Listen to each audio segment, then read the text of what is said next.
මරණය කියන්නේ මොන අර්ථයෙන් සඳහන් කරන්න පුළුවන්ද? මරණය වෙන්නේ කොහොමද?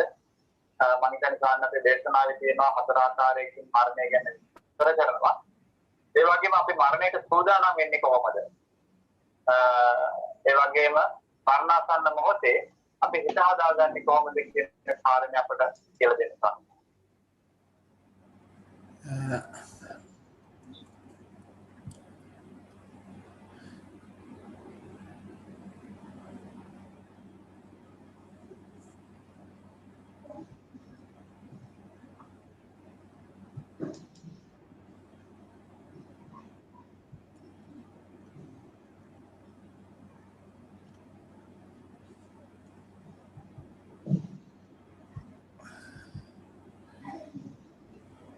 මුලින්ම සියලු දෙනාටම තෙරුවන් සරණ ප්‍රාර්ථනා කරනවා.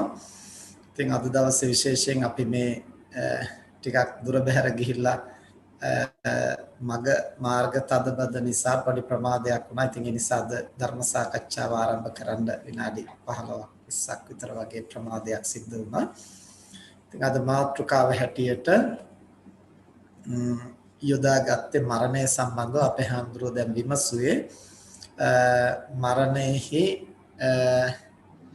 ස්වභාවය පැහැදිලි කරනවා 4 ආකාරයකින්.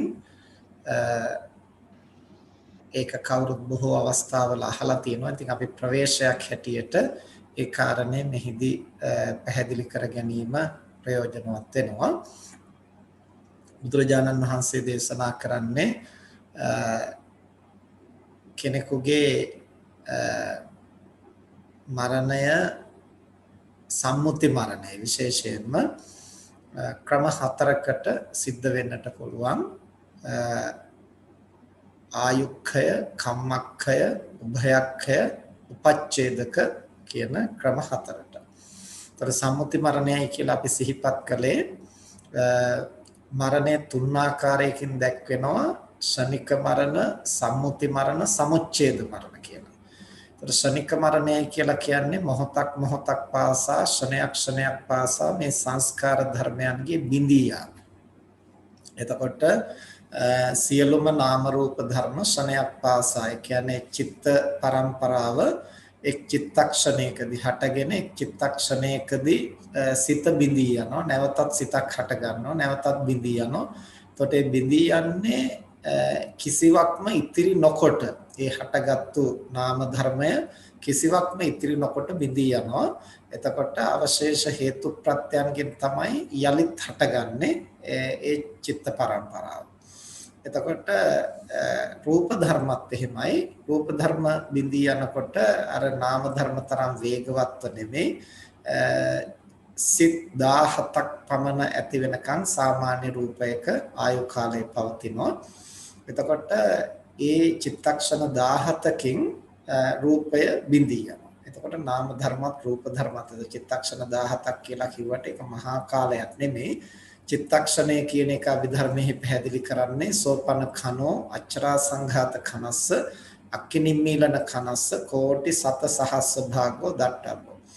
එතකොට චිත්තක්ෂණයයි කියලා කියන්නේ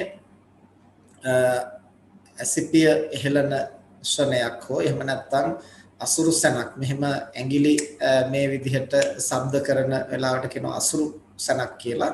ඒ වගේ කාලයක් හෝ එහෙම නැත්නම් ඇසිපිය හෙලන අවස්ථාවක් කෝටි ලක්ෂයකට බෙදුවොත් ඒ කෝටි ලක්ෂයෙන් පංගුවක් පමණ ඉතා සුළු වේලාවකදී සිතක් ඇති වෙලා නැති වෙනවා. ඒ සිතක් ඇති වෙලා පැවතිලා නැති වෙන්නට ගත වෙන කාලය. එතකොට ඒ වගේ චිත්තක්ෂණ 17ක් තමයි රූපයක ආයු කාලය. ඒත් අපට ඇසිපිය හෙලන තරම්වත් වෙලාවක් රැඳී පවතින්නේ නැහැ.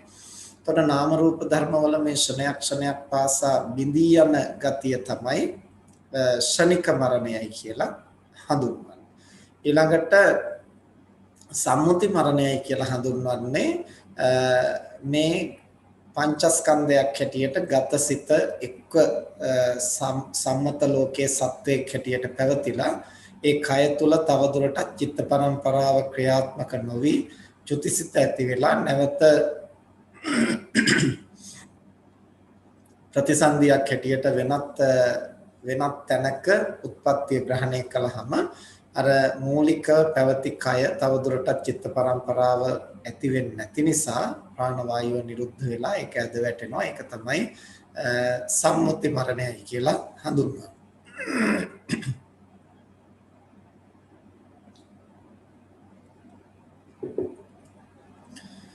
ඊළඟට සමුච්ඡේද මරණයයි කියලා කියන්නේ මේ සසර ගමනේ නැවත කිසිදාක නූපදින ආකාරයෙන් අවසාන වතාවට මරණයටපත් වෙන එක තමයි සමුච්ඡේද මරණය කියලා කියන්නේ. ඒ කියන්නේ රහතන් වහන්සේගේ පිරිනිවන් පෑම අවසානයේට ඇති වෙන උන්වහන්සේගේ අවසන් වතාවට ඇති වෙන ඒ චුතිසිත නැවත ප්‍රතිසන්දිසිතක් ඇති කරන්නට සමත් වෙන්නේ නැහැ. ඒ නිසා රහතන් වහන්සේට ඇති වෙන චුතිසිත තමයි එහෙම නැත්නම් පරිනිර්වාණයටපත් වෙන අවස්ථාව තමයි සමුච්ඡේද මරණයයි කියලා හඳුන්වන්නේ. එතකොට ශනික මරණය ශනයක් පාසා සිද්ධ වෙන දෙයක්.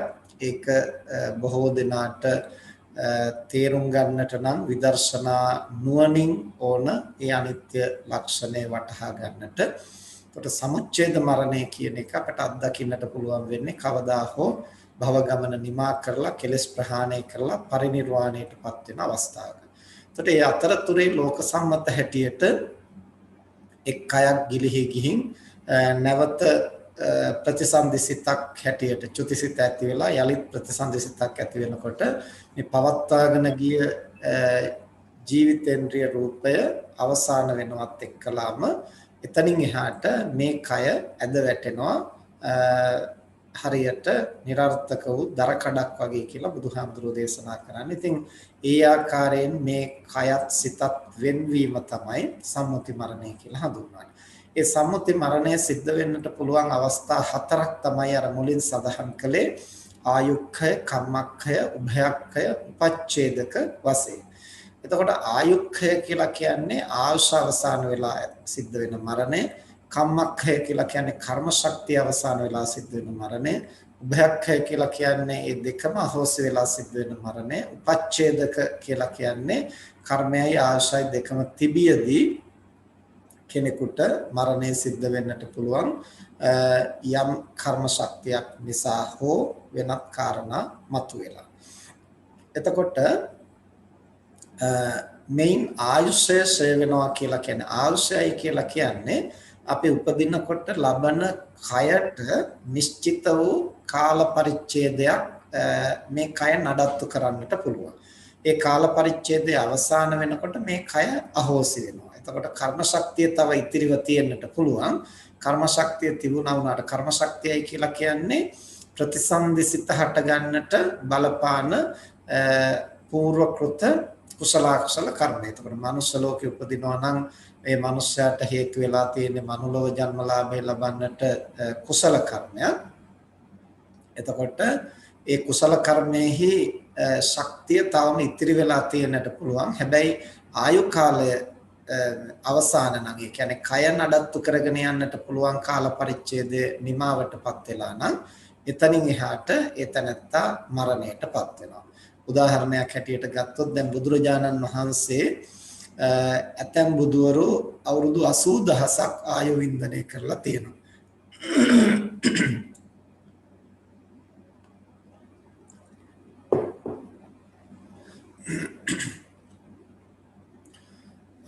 දැන් මෛත්‍රී බුදුරජාණන් වහන්සේ පිළිබඳවත් සිහිපත් කරන්නේ උන්වහන්සේ අවුරුදු 80000ක් ආයු ඇතුව තමයි උපදින්නේ. හැබැයි අපේ මෛත්‍රී ගෞතම බුදුරජාණන් වහන්සේ අවුරුදු 80යි ජීවත් වුණේ. එතකොට ඒ උන්වහන්සේගේ කර්ම ශක්තියේ අඩුපාඩුවක් නෙමෙයි, කර්ම ශක්තිය වෙනසක් නෙමෙයි. බුදුවරු හැම කෙනෙක්ම එක වගේ ප්‍රබල කාමාවචර කුසලයකින් තමයි උන්වහන්සේලා ජන්මලාභය ලබන්නේ. නමුත් උන්වහන්සේ උපදින කාල පරිච්ඡේදය තුල ඒ කය නඩත්තු කරන්නට පුළුවන් හේතු, ඒ කියන්නේ මව්පියන්ගෙන් ලැබෙන බීජ නියාම වශයෙන් ලැබෙන ඥානවල ශක්තිය, ඊළඟට ගන්න ආහාර පාන, ආග්‍රහණය කරන ආස්වාස ප්‍රස්වාසය, ඊළඟට අවශේෂ පාරිසරික සාධක. එතකොට සීතෝෂ්ණ බලපාන ආකාරය. එතකොට මේවා මත ඒ කය කොච්චර කාලයක් පවත්වන්න පුළුවන්ද කියලා තීරණය වෙනවා. දැන් උදාහරණයක් හැටියට ගත්තොත් යම් කිසි උපකරණයක් සකස් කරලා වෙළඳපළට දානකොට ඒකට වගකීම් කාලය මෙන්න මෙච්චරයි කියලා සටහනක් තියෙනවා. එතකොට ඒ වගකීම් කාලය තීරණය වෙන්නේ ඒකට මාස 6ක් වගේ කියනවාද අවුරුද්දක් වගේ කියනවාද අවුරුදු 2ක් අවුරුදු 5ක් ඔය විදිහට සමහර භාණ්ඩ වලට අවුරුදු 10 15 20 25 වගේ කියනවායි කියලා එහෙම සඳහන් වෙනවා. එතකොට එහෙම වගකීම් කාලයක් තීරණය කරන්නේ ඒ භාණ්ඩය සකසන්නට යොදාගෙන තියෙන අමුද්‍රව්‍ය වල තියෙන ප්‍රබලත්වය එහෙම නැත්නම් විශේෂත්වය සහ ඒක සකස් කරන්නට පාවිච්චි කරලා තියෙන තාක්ෂණයේ තියෙන දියුණුව.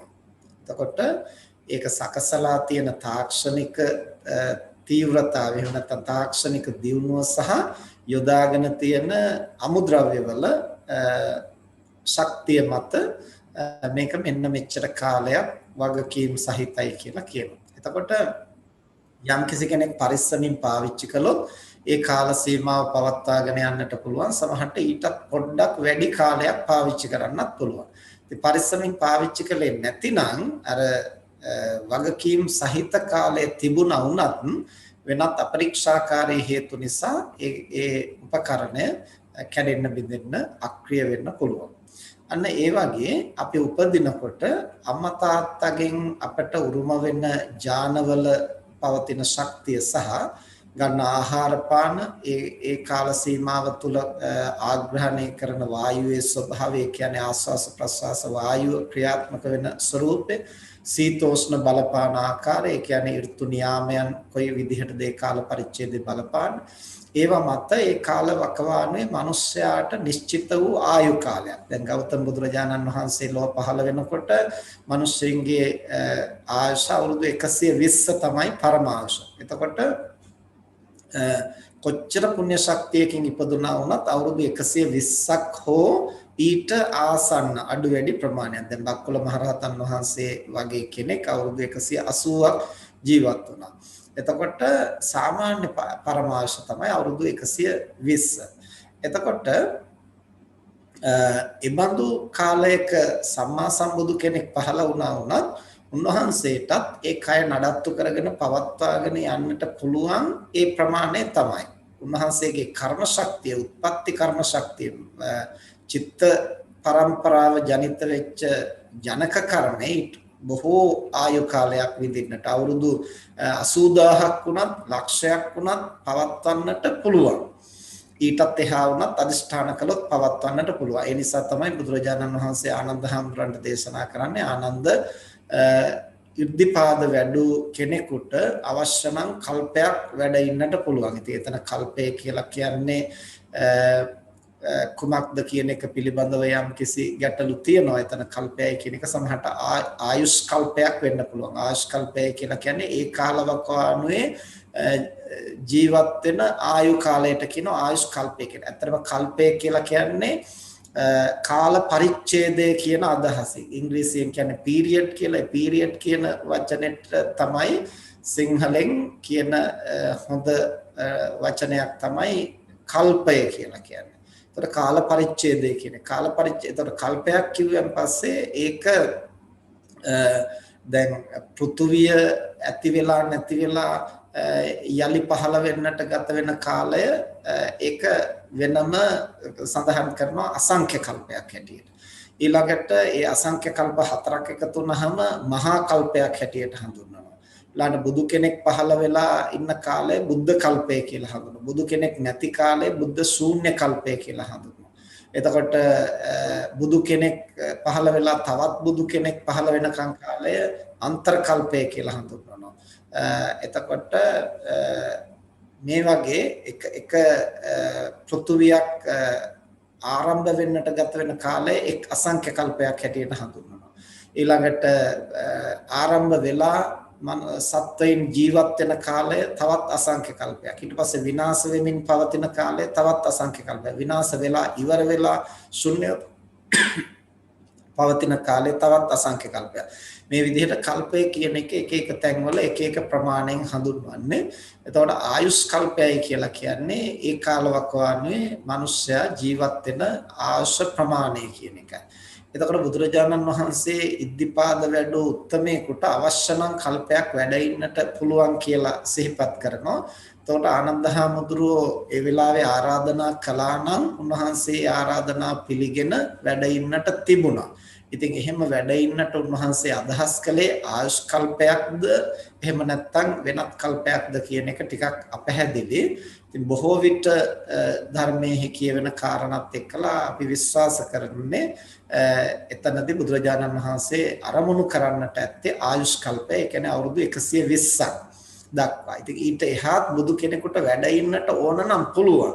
බැරි කමක් නැහැ. නමුත් දැන් ඔය බුදු වෙන්නේ නැතුව ප්‍රතඥ ඍෂිවරු අද ඉන්නේ අවුරුදු 10000 15000 එහෙම ඉන්න අය අදටත් හිමාලයේ ඉන්නවා. එතකොට එහෙම ඉන්නකොට ඒගොල්ලන්ට මේ ප්‍රකෘති ශරීරය පවත්වන්නට අමාරුයි. ඒගොල්ලන්ගේ මනස පවත්වාගෙන යනවා කය ඊටාම සියුම් ස්වභාවයෙන් ඒගොල්ලෝ නඩත්තු කරනවා. එතකොට කය සමහරට එකම තැනක වෙන්නට පුළුවන්. ගහක් ගලක් වගේ තියෙන්නේ. හැබැයි ජීවත් වෙනවා. මැරිලා නැහැ. එතකොට ඉතින් බුදු කෙනෙක් ඒක එක්තරා මේ සබාධමයට කරන එක්තරා අභියෝගයක්. ඉතින් බුදුවරු ලෝක ධර්මතාවය අවබෝධ කරගත්තු උතුමන් ඒ විදිහට සබාධමයට අභියෝග කරන්නට ක්‍රියාත්මක වෙයි කියලා හිතන්නට බෑ. ඒ විදිහට කෘත්‍රිම දෙයක් කරන්නට උන්වහන්සේලා උත්සාහ කරන්නේ නැහැ. ඒ නිසා බුදුවරුන්ගේ ස්වභාවය දිහා බැලුවෙන් පස්සේ එතන කල්පයයි කියලා උන්වහන්සේ අදහස් කරන්නේ ආයුෂ් කල්පයක් විය යුතුයි. එතකොට ආයුෂ් කල්පයක් කියලා කියන්නේ ඒ කාලේ හැටියට අවුරුදු 120ක්. එතකොට 120ක් උන්වහන්සේ වැඩ හිටියෙත් නැහැ. අවුරුදු 80කින් උන්වහන්සේ පරිනිර්වාණයටපත් වුණා. මොකද සම්මා සම්බුදු කෙනෙක් ඒ ජීවත් වෙන්නට පුළුවන් ආයු කාලයෙන් උන්වහන්සේලා 3/2ක් විතර ආයු වින්දනය කරලා පරිනිර්වාණයටපත් වෙනවා. වයස්ගත වෙලා හොඳටම දුර්වල වෙනකම්ම පවතින්නේ නැහැ. ඒකත් එක්තරා ඒ බුදුවරුන්ගේ එක්තරා ධර්මතාවයක්. ඒතර උන්වහන්සේට තව ජීවත් වෙනවා නම් තවත් අවුරුදු 40ක් වැඩ ඉන්නට තිබුණා. ආයුෂ් කල්පය සම්පූර්ණ වෙන අවුරුදු 120ක් දක්වා. එතකොට එතන 40ක් තව ඉන්නට පුළුවන්කම තියෙනවා. නමුත් 40 හේවා දෙකක් උන්වහන්සේ අවුරුදු 80ක් වෙන්නට වැඩ හිටියා. ඊතුරු 40 ඉතිරිව තිබියදී හුඟා කය දුර්වල වෙන්නට කලින් උන්වහන්සේ පරිනිර්වාණයටපත් වුණා. එතකොට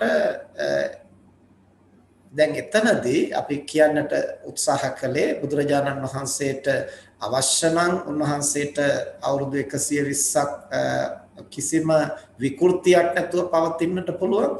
අදිෂ්ඨාන කළොත් ඊට එහා අවුරුදු දහස් ගණනක් උන්වහන්සේට පවතින්න පුළුවන්. නමුත් සම්මා සම්බුදු කෙනෙක් ඒ වගේ සබාධම් විරෝධී දෙයකට ක්‍රියාත්මක වෙන්නේ නැහැ. නමුත් අවශ්‍ය නම් එහෙම කරන්නට පුළුවන්. ඒ හැකියාව උන්වහන්සේ සතුව තියෙනවා. එතකොට ඒ සියල්ල තිබියදී උන්වහන්සේ අවුරුදු 80ක් වැනි කෙටි ආයු කාලයකින් පරිනිර්වාණයට පත් වෙන්නේ කුමක් නිසාද? ඒක හඳුන්වන්නේ ආයුක්ෂය මරණයක් හැටියට. ඒ කියන්නේ ආයුෂ අවසාන වීමත් එක්කලා උන්වහන්සේ පරිනිර්වාණයටපත් වෙනවා.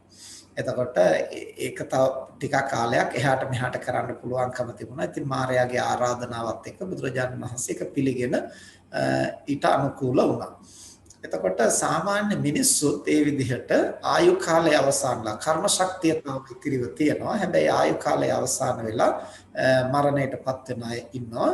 ඉතින් එහෙම අය කෙබඳු අයද කියලා අපිට හරියටම නිශ්චය කරගන්නට අපහසු වෙන්නට පුළුවන්.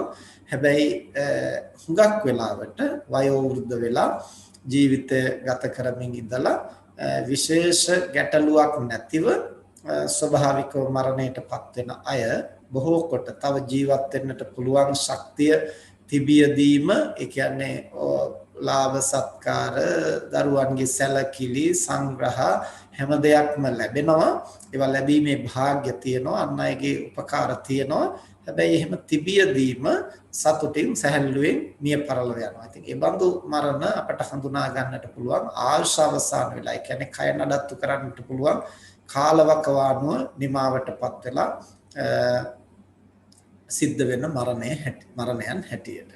ඊළඟට දෙවැනි කාරණය තමයි කර්මක්ෂය මරණය. කර්මක්ෂය මරණය කියලා කියන්නේ අර ප්‍රතිසන්දිසිත ඇති වෙන්නට බලපාපු ජනක කර්මය ඊට දුර්වල කර්මයක් නම් ඒක ටික කාලෙකින් ඒ කර්මයේ ශක්තිය අහෝසි වෙනවා. එතකොට පුද්ගලයාට තව කය නඩත්තු කරගෙන යන්නට පුළුවන් ආයු කාලය ඉතිරිව තියෙනවා. දැන් වර්තමානයේ හැටියට ගත්තොත් වර්තමානයේ ලංකාවේ මිනිස්සුන්ගේ සාමාන්‍ය ආයුෂ අවුරුදු 70ක් 72ක් පමණ. එතකොට අවුරුදු 72ක් පමණ එතකොට ජීවත් වීමේ කය නඩත්තු කිරීමේ හැකියාව වර්තමානයේ ලංකාවේ කෙනෙකුට තියෙනවා. එතකොට එතනත් අවුරුදු 50කින් විතර වගේ මිය පරලෝ යනවා. එතකොට එහෙම වෙන්නට ඒතනත්තා උත්පත්ති ලැබාපු කර්ම ශක්තිය අහෝසි වීමෙන් එහෙම වෙන්නට පුළුවන්. ඉතින් කර්මය අහෝසි වෙලා මරණයටපත් වෙන අවස්ථා අපිට හරි දුෂ්කරයි තේරුම් ගන්නට. කර්මය අවසාන වෙලාද මැරුණේ එහෙම නැත්නම් ඇත්තටම කර්මයක් තිබියදී ආයුෂක් තිබියදී අතිරේක මතුවෙච්ච රෝගාබාධ නිසාද මරණයටපත් උනේ. එහෙම නැත්නම් ඒ රෝගාබාධය ඇත්තටම මතුනේ කර්ම ශක්තිය අවසාන නිසාද කියන ඒවා පැහැදිලි කරගන්නට එච්චර පහසු නැහැ. ඉතින් දීර්ඝ කාලයක් අපි ඒව ගැන හොඳ පරීක්ෂාවකින් විමසිල්ලකින් හිටියොත් යම් කාරණා යම් ප්‍රමාණයකට අනුමාන කරලා හඳුනා ගන්නට පුළුවන්. සම්බුදු කෙනෙකුට තමයි ඒවා 100%ක්ම නිවැරදිව ගණනය කරන්න විග්‍රහ කරන්න පුළුවන් වෙන්නේ.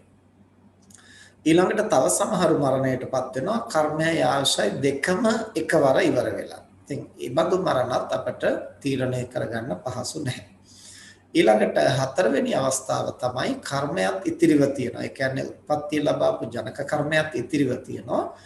ඒ වගේම කය නඩත්තු කරගෙන යන්නට පුළුවන් ආයු කාලයක් ඉතිරිව තියෙනවා. මේ දෙකම තිබියදී උපච්ඡේදක වශයෙන් මතුවෙන සාංශාරික කර්මයක් හෝ වෙනත් හදිසි අනතුරු අවස්ථාවක් හේතු කොටගෙන ඒතනත්තා මරණයටපත් වෙන්න පුළුවන්. ඉතින් ප්‍රධාන වශයෙන් මේ බඳු කාරණයකට සාංශාරික කර්මය තමයි හේතු වෙන්නේ. ඒතොර කර්මය කිව්වහම මෙතනදී අපි පරිස්සමින් තේරුම් ගන්නට ඕනේ කර්මය කියන්නේ අකුසල කර්මය පමණක් නෙමෙයි. යම් කිසි කෙනෙක් කුසල කර්මයක් හේතු කොටගෙන අකාලේ මිය යන්නට පුළුවන්. ඉතින් ඒ කුසල කර්මයක් හේතු වෙනවයි කියලා කියන්නේ යම් කිසි කෙනෙකුට මේ ජීවිතේ වින්දනය කරන්නට තියෙන සැප සම්පත් වලට වඩා ප්‍රබල සැපයක් විඳින්නට හේතු වෙන ප්‍රබල කුසලයක් ශනිකව මතුනොත් ඒ තනත්තාගේ ජීවිතය අහෝසි වෙලා දිව්‍ය ලෝකයක වැනි තැනක උත්පත්ති ලබන්නට පුළුවන්. ඉතින් මේ බඳු අවස්ථා අපිට තීරණය කරගන්නට පහසු නැහැ. හැබැයි අකුසල කර්මය නිසා මේ යන අවස්ථා අපිට ගොඩක් ප්‍රකටව තියෙනවා.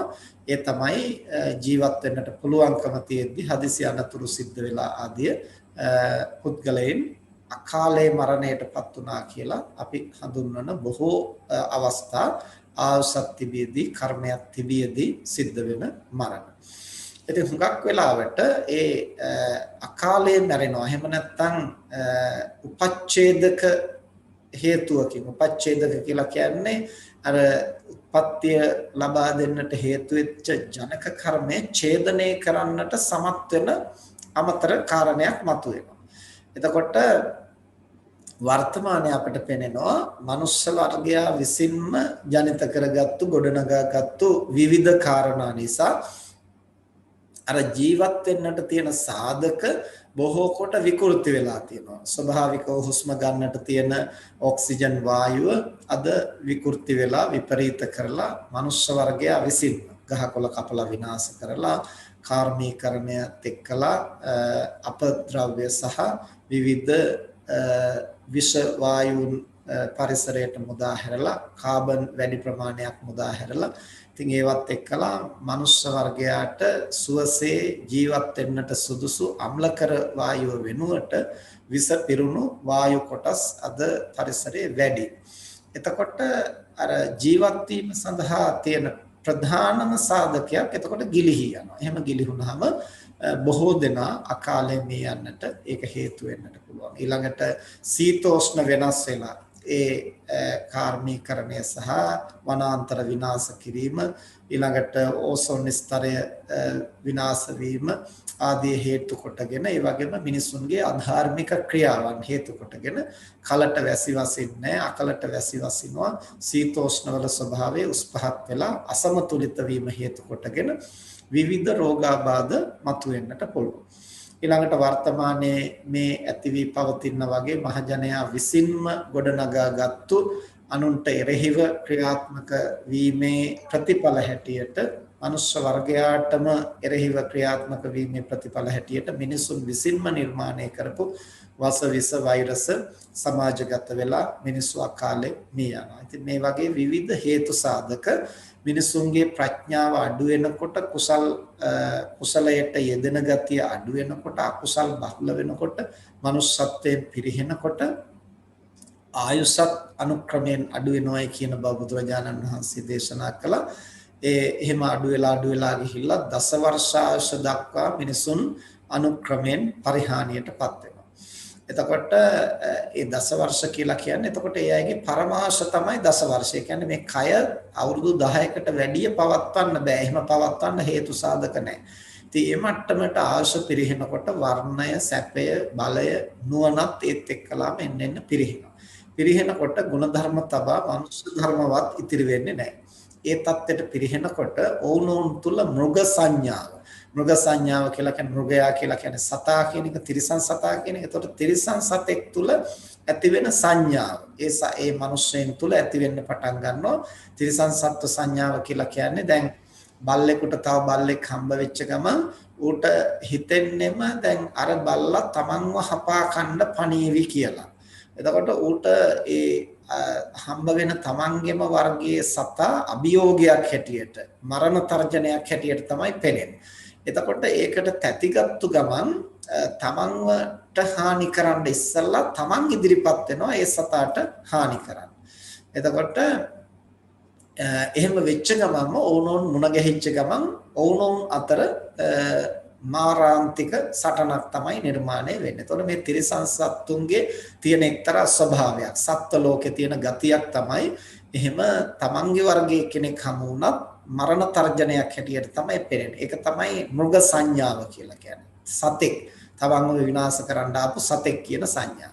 එතකොට අවුරුදු 10 දක්වා ආශ පරිහානියටපත් වෙනකොට ඔය කියන මෘග සංඥාව මිනිස්සු තුල බහුලව ජනිත වෙනවා. එහෙම ජනිත වුණාට පස්සේ ඒ தත්ත්වය උත්සන්න වෙන කාලවකවානුවක් තියෙනවා. ඒකට කියනවා ඒක බණ පොත්වල සඳහන් වෙන්නේ මුර්ගසං වරුසාවයි කියලා. ඒත් වරුසාව කියලා කියන්නේ මේ වැස්සකට තෙමෙනවා කියන එකම නෙමෙයි. ඒ සංඥාව බහුලව මතුවෙනවා. සමහරට තින් යම් කිසි වර්ෂාවක් ඒකට හේතු වෙනවා වෙන්නටත් පුළුවන්. ඒ වැස්සට තෙමිලා වාපිත්සෙන් කුපිත වෙලා ඒවත් එක්කලා අර මානසිකව උමතු වෙනවා වගේ මේ தત્ත්වය උත්සන්න වෙනවා වෙන්නත් පුළුවන්. කොහොම හරි මතුවෙන්නේ අර මෘග සංඥාව. ඒ මෘග සංඥාව මතුවෙනකොට බිරිඳද, සැමියාද, අම්මාද, තාත්තද, දරුවද, ගුරුවරයාද, ශිෂ්‍යයාද කියන කාරණයක් නැහැ. තමන් ළඟ ඉන්නේ කවුද? ඒ තමන් නසන්නට ආපු සත්වයක් වගේ තමයි තමන්ට හැඟෙන්නේ. ඒ හැඟෙනවත් එක්කම අතට අහුවෙච්ච දෙයින් දමා ගහනවා.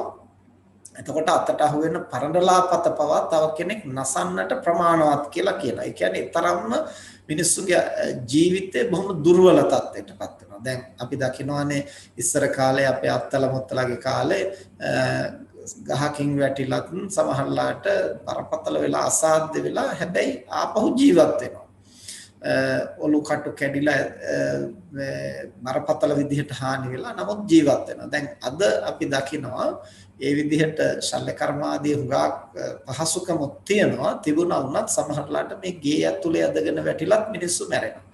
ඊළඟට මදුරුවෙක් ඇනලත් මැරෙනවා. ඒ වගේ හරීම දුර්වල තත්යකට මිනිස්සුගේ ශරීරපත් වෙලා තියෙනවා. ඉතින් ඒ නිසා මේ විදිහට ඒ ගන්න ආහාර පාන ආග්‍රහණය කරන වායුව සීතෝෂ්ණ මේවා දුර්වල වෙන්න විකෘති වෙන්න මනුෂ්‍ය කය කියන එක බොහොම සුළු දෙයකින් විනාශ කරන්නට පුළුවන් දුර්වල තත්යකටපත් වෙන. එතකොට අතට අහු වෙන්නේ පරණලාපතක්ද ඒකෙන් දමා ගැහුවත් පුද්ගලයෙක් නසන්නට පුළුවන් මට්ටමට දුර්වල වෙනවා. එතකොට අර මෘග සංඥාව මතුවෙනවත් එක්කම අහල පහල තියෙන්නේ මොනවද? අතට අහු වෙන්නේ මොකද්ද? අතට අහු වෙන දෙයින් දමා ගහන්නට අනේකා නසන්නට පෙළඹෙනවා.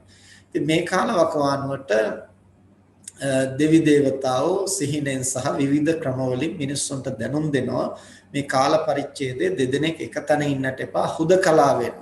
දැන් අද කාලේ මේ කියනවා වගේ නිරෝධායනය වෙන්න හුදකලා වෙන්න දුරස්ත බව පවත්වා ගන්න. ඉතින් මේ වෛරසයක් නිසානේ ඒ කාලෙට ඒ වෛරසය වගේ මිනිස් මනස විකෘති වෙනවා. එතකොට වෛරසයෙන් අපට තරමක් දුරස්ත වෙලා බේරෙන්නට පුළුවන් වුණාට අර මානසික වෛරසයෙන් බේරෙන්නට නම් පුද්ගලයේ දර්ශනේ නොවි ජීවත් වෙන්නට මඟ හදා ගන්නට වෙනවා වනාන්තරයක ගල් වෙනක ආදි වශයෙන්.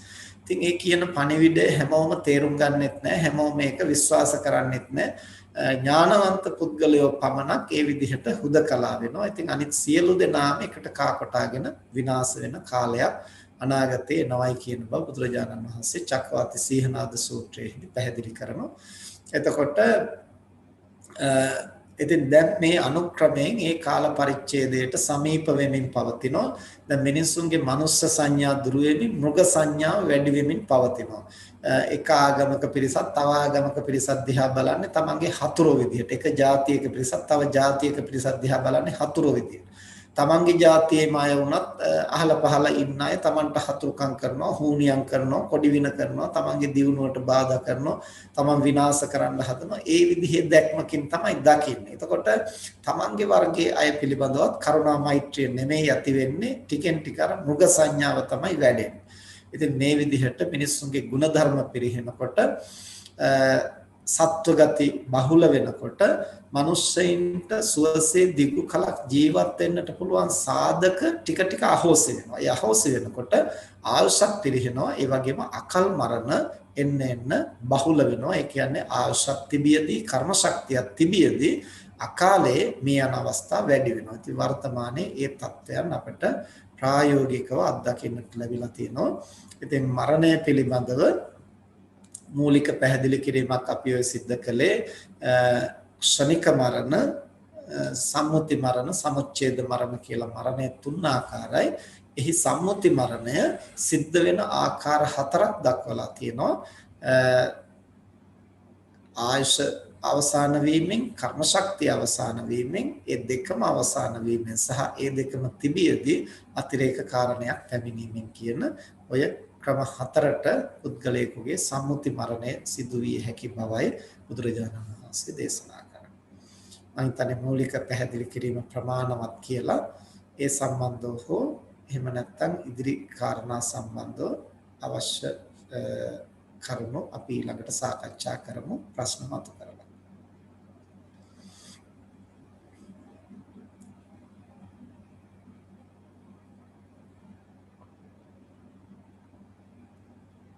අපේ ආස්වාද ගැන ප්‍රශ්න කරන්න පුළුවන් දැන්. අපහර ආසන්නම්ස එහෙමයි. ආසන්නම්ස අපිට දැන් මරණාසන්න මොහොතේදී අපි කොහොමද ස්වාමීන් වහන්සේ අපි බලාපොරොත්තු වෙන උපතක් නැත්නම් බලාපොරොත්තු වෙන වෙනස් තැනක හොඳ ජීවිතයක් ලබන්න අපිට ඒ විදිහට ඒ අපි බලාපොරොත්තු වෙන විදිහට තව සුපතක් ලබන්න කොහොමද අපි මරණාසන්න මොහොතේදී හිත සකසා ගන්නේ? ඒ ප්‍රශ්නේ ගොඩක් වැදගත් වෙනවා. මොකද දැන් අද කාලේ අපි හුඟක් දෙනෙකුට තියෙන ප්‍රධානම ගැටලුව තමයි අපි සෝවාන් ඵලයටපත් වුණොත් නම් දුගතියක උපදින්නේ නැහැ. ඒතර සෝවාන් ඵලයටපත් නොවුනොත් අපි මිය ගිහිල්ලා කොතනක උපදීද කියලා නිශ්චිත නැහැ. ප්‍රත්‍යඥ සත්‍යයට සතර අපාය තමන්ගේ ගෙදර වගේ කියලා බුදුහාමුදුරෝ දේශනා කළේ. පුතුජනස්ස චත්තාරෝ අපාය සකගේහ සදිසා. ප්‍රත්‍යඥයාට සතර අපාය තමන්ගේ ගෙදර වගේ. තමන්ගේ ගෙදර කියලා කියන්නේ කොහේ ගියත් අන්තිමට එතනට තමයි එන්නේ. සුපුරුදු තැන. ඒ වගේ මනුෂ්‍ය ලෝකේ උපන්නත් දිව්‍ය ලෝකේ උපන්නත් බහුලව යන්නේ සතර අපායට ප්‍රත්‍යඥය. ඉතින් මේ අවදානම අපට ගිලිහෙන්නේ සෝවාන් ඵලයටපත් වුණොත් පමණයි. එතෙක් අපට ওই අවදානම තියෙනවා. ඉතින් මේක අපි ළමා කාලේ තරුණ කාලේ අපිට එච්චර හිතට කාවදින්නේ නැහැ.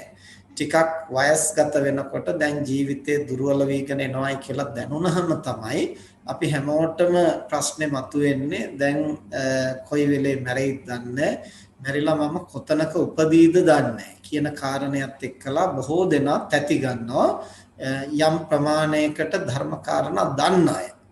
ඒ කියන්නේ ධර්මයේ ගැන මොකක්වත් හැඟීමක් නැති අය ඊළඟ උපතක් පිළිබඳව හිතන්නෙත් නැහැ, කරදර වෙන්නෙත් නැහැ. ඊළඟ උපතක් ගැන තියනවද නැද්ද කියලා එච්චර අවධානය යොමු කරන්නෙත් නැහැ. තිබුණත් එකයි නැතත් එකයි මේ ජීවත් වෙන ජීවිතේ කොහොම හරි කාලා බීලා හොඳින් ඉන්න ඕන කියන අදහසක් තමයි ගොඩක් දෙනෙකුට තියෙන්නේ.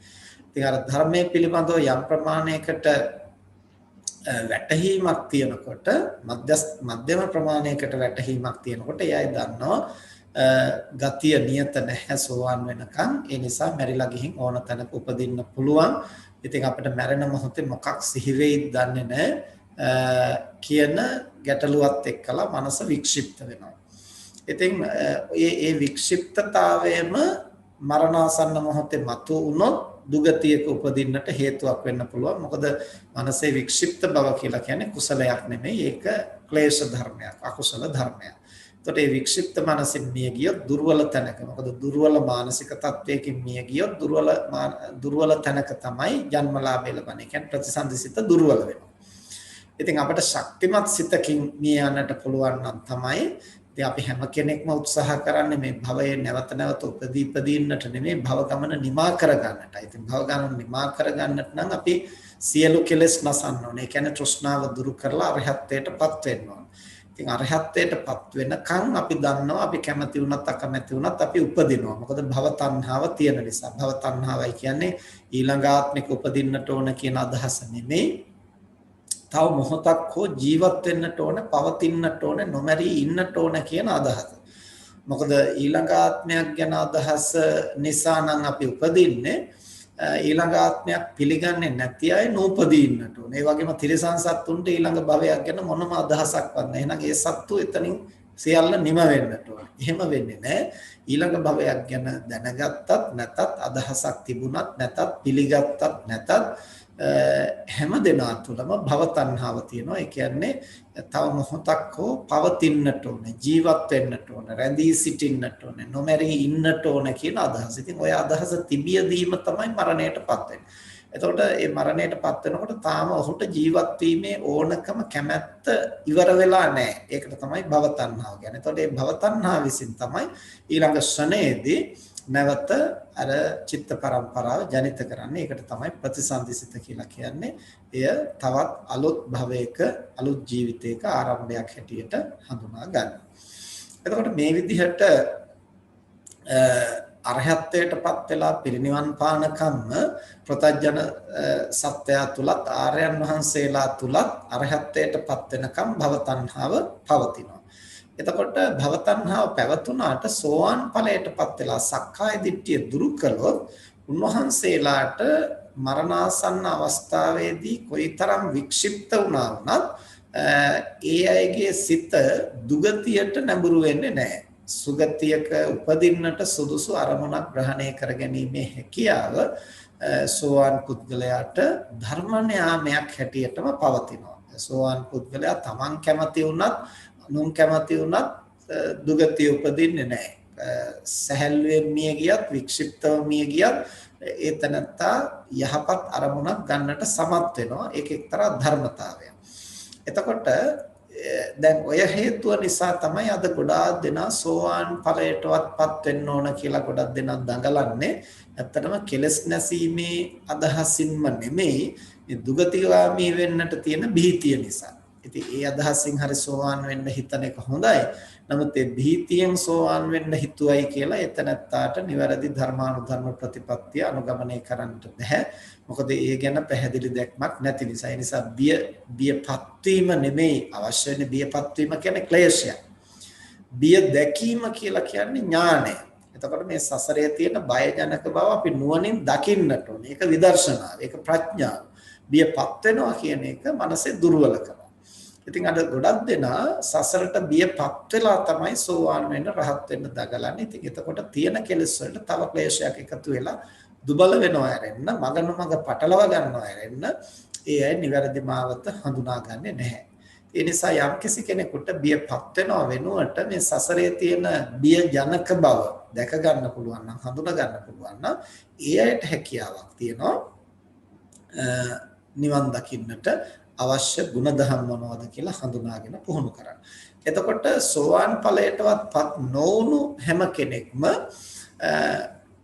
අනියත ගතිය ඇතිව ඒ කියන්නේ අස්තිර ස්වභාවයෙන් තමයි මේ යන්නේ. ඒ නිසා මරණාසන්න මොහොතේ සිත කැළඹුණොත් දුර්වල මනෝභාවයක් මතුවුණොත් දුගතියක ඉපදීමේ අවදානම ඒ හැම දිනාටම තියෙනවා. ඉතින් මෙන්න මේ කාරණේ දන්න නිසා තමයි අර තරමක් ධර්මයේ දන්න අය වික්ෂිප්ත වෙන්නේ. අපි මැරිලා ගිහින් කොහේ උපදීද කියලා. ඉතින් ඇත්තටම අපිට ඒකට පිළියමක් යොදා ගන්නට පුළුවන්. සෝවාන් ඵලයටපත් වෙන්න පුළුවන් නම් ඒක තමයි හොඳම දේ.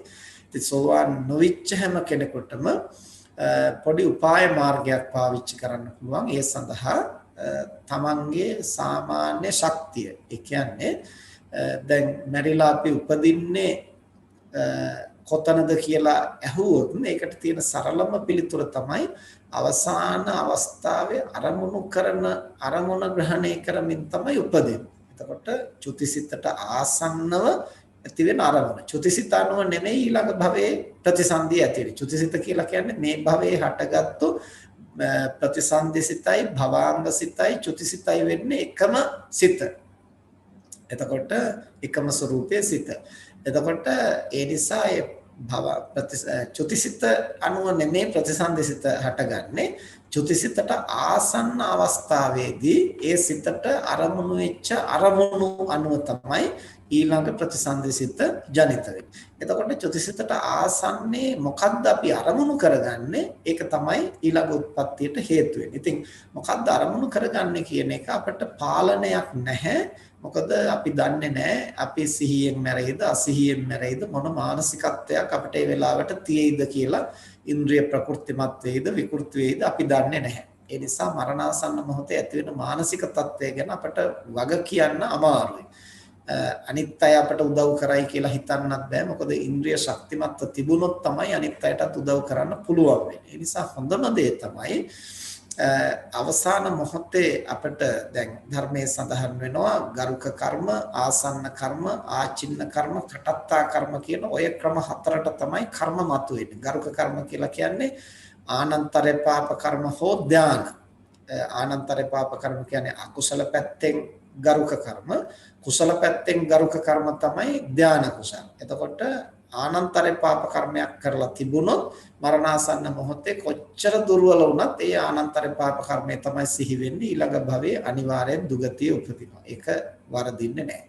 ධාන උපදවාගෙන ධානයෙන් පිරිහෙන්නේ නැතුව හිටියොත් ඒ තැනත්තාට අවසාන මොහොතේ ධානසිත අවදි වෙනවා. ඒ නිසා බ්‍රහ්ම ලෝකෙ උපදිනවා. එතකොට ගරුක කියලා කියන්නේ බරපතල ප්‍රබල කියන එකයි. එතකොට අකුසල පැත්තෙන් ගරුක කර්ම වෙන්නේ ආනන්තරේ පාප කර්ම, කුසල පැත්තෙන් ගරුක කර්ම වෙන්නේ ධාන. එතකොට ධාන හෝ ආනන්තරේ පාප කර්ම දෙකෙන් එකක්වත් අපි කරගෙන නැතිනම් ඊළඟට අපිට මතුවෙන ප්‍රබලම කර්මය තමයි ආසන්න කර්ම. ආසන්න කර්ම කියලා කියන්නේ ඒ දවස ඇතුළත ඒ ආසන්න දිනයක ඒ ආසන්න සතියේ ඒ ආසන්න මාසේ අපේ සිතට තදින් කාවැදිච්ච යම් අරමුණක් තියෙනවා නම් ඒක ඉස්මතු වෙන්න තියෙන ඉඩකඩ වැඩි. ඒක තමයි ආසන්න කර්ම කියන්නේ. ඊළඟට ආචින්න කර්ම. ආචින්න කර්ම කියලා කියන්නේ සසරේ එහෙම නැත්නම් මේ ජීවිතේ බහුලව පුහුණු කරපු කර්ම. ඒ පුහුණු වීම ක්‍රම දෙකකට වෙන්න පුළුවන්. නැවත නැවත එකම කර්මය සිදු කිරීමෙනුත් ඒක පුහුණු වෙන්න පුළුවන්. එහෙම නැත්නම් එක දවසක් ඒ කර්මය සිද්ධ කරලා නැවත නැවත සිහිපත් කිරීමෙනුත් ඒක පුහුණු වෙච්ච කර්මයක් වෙන්නට පුළුවන්. නැවත නැවත කිරීමෙන් හෝ නැවත නැවත සිහි කිරීමෙන් යමක් ආචින්නක කර්මයක් වෙනවා.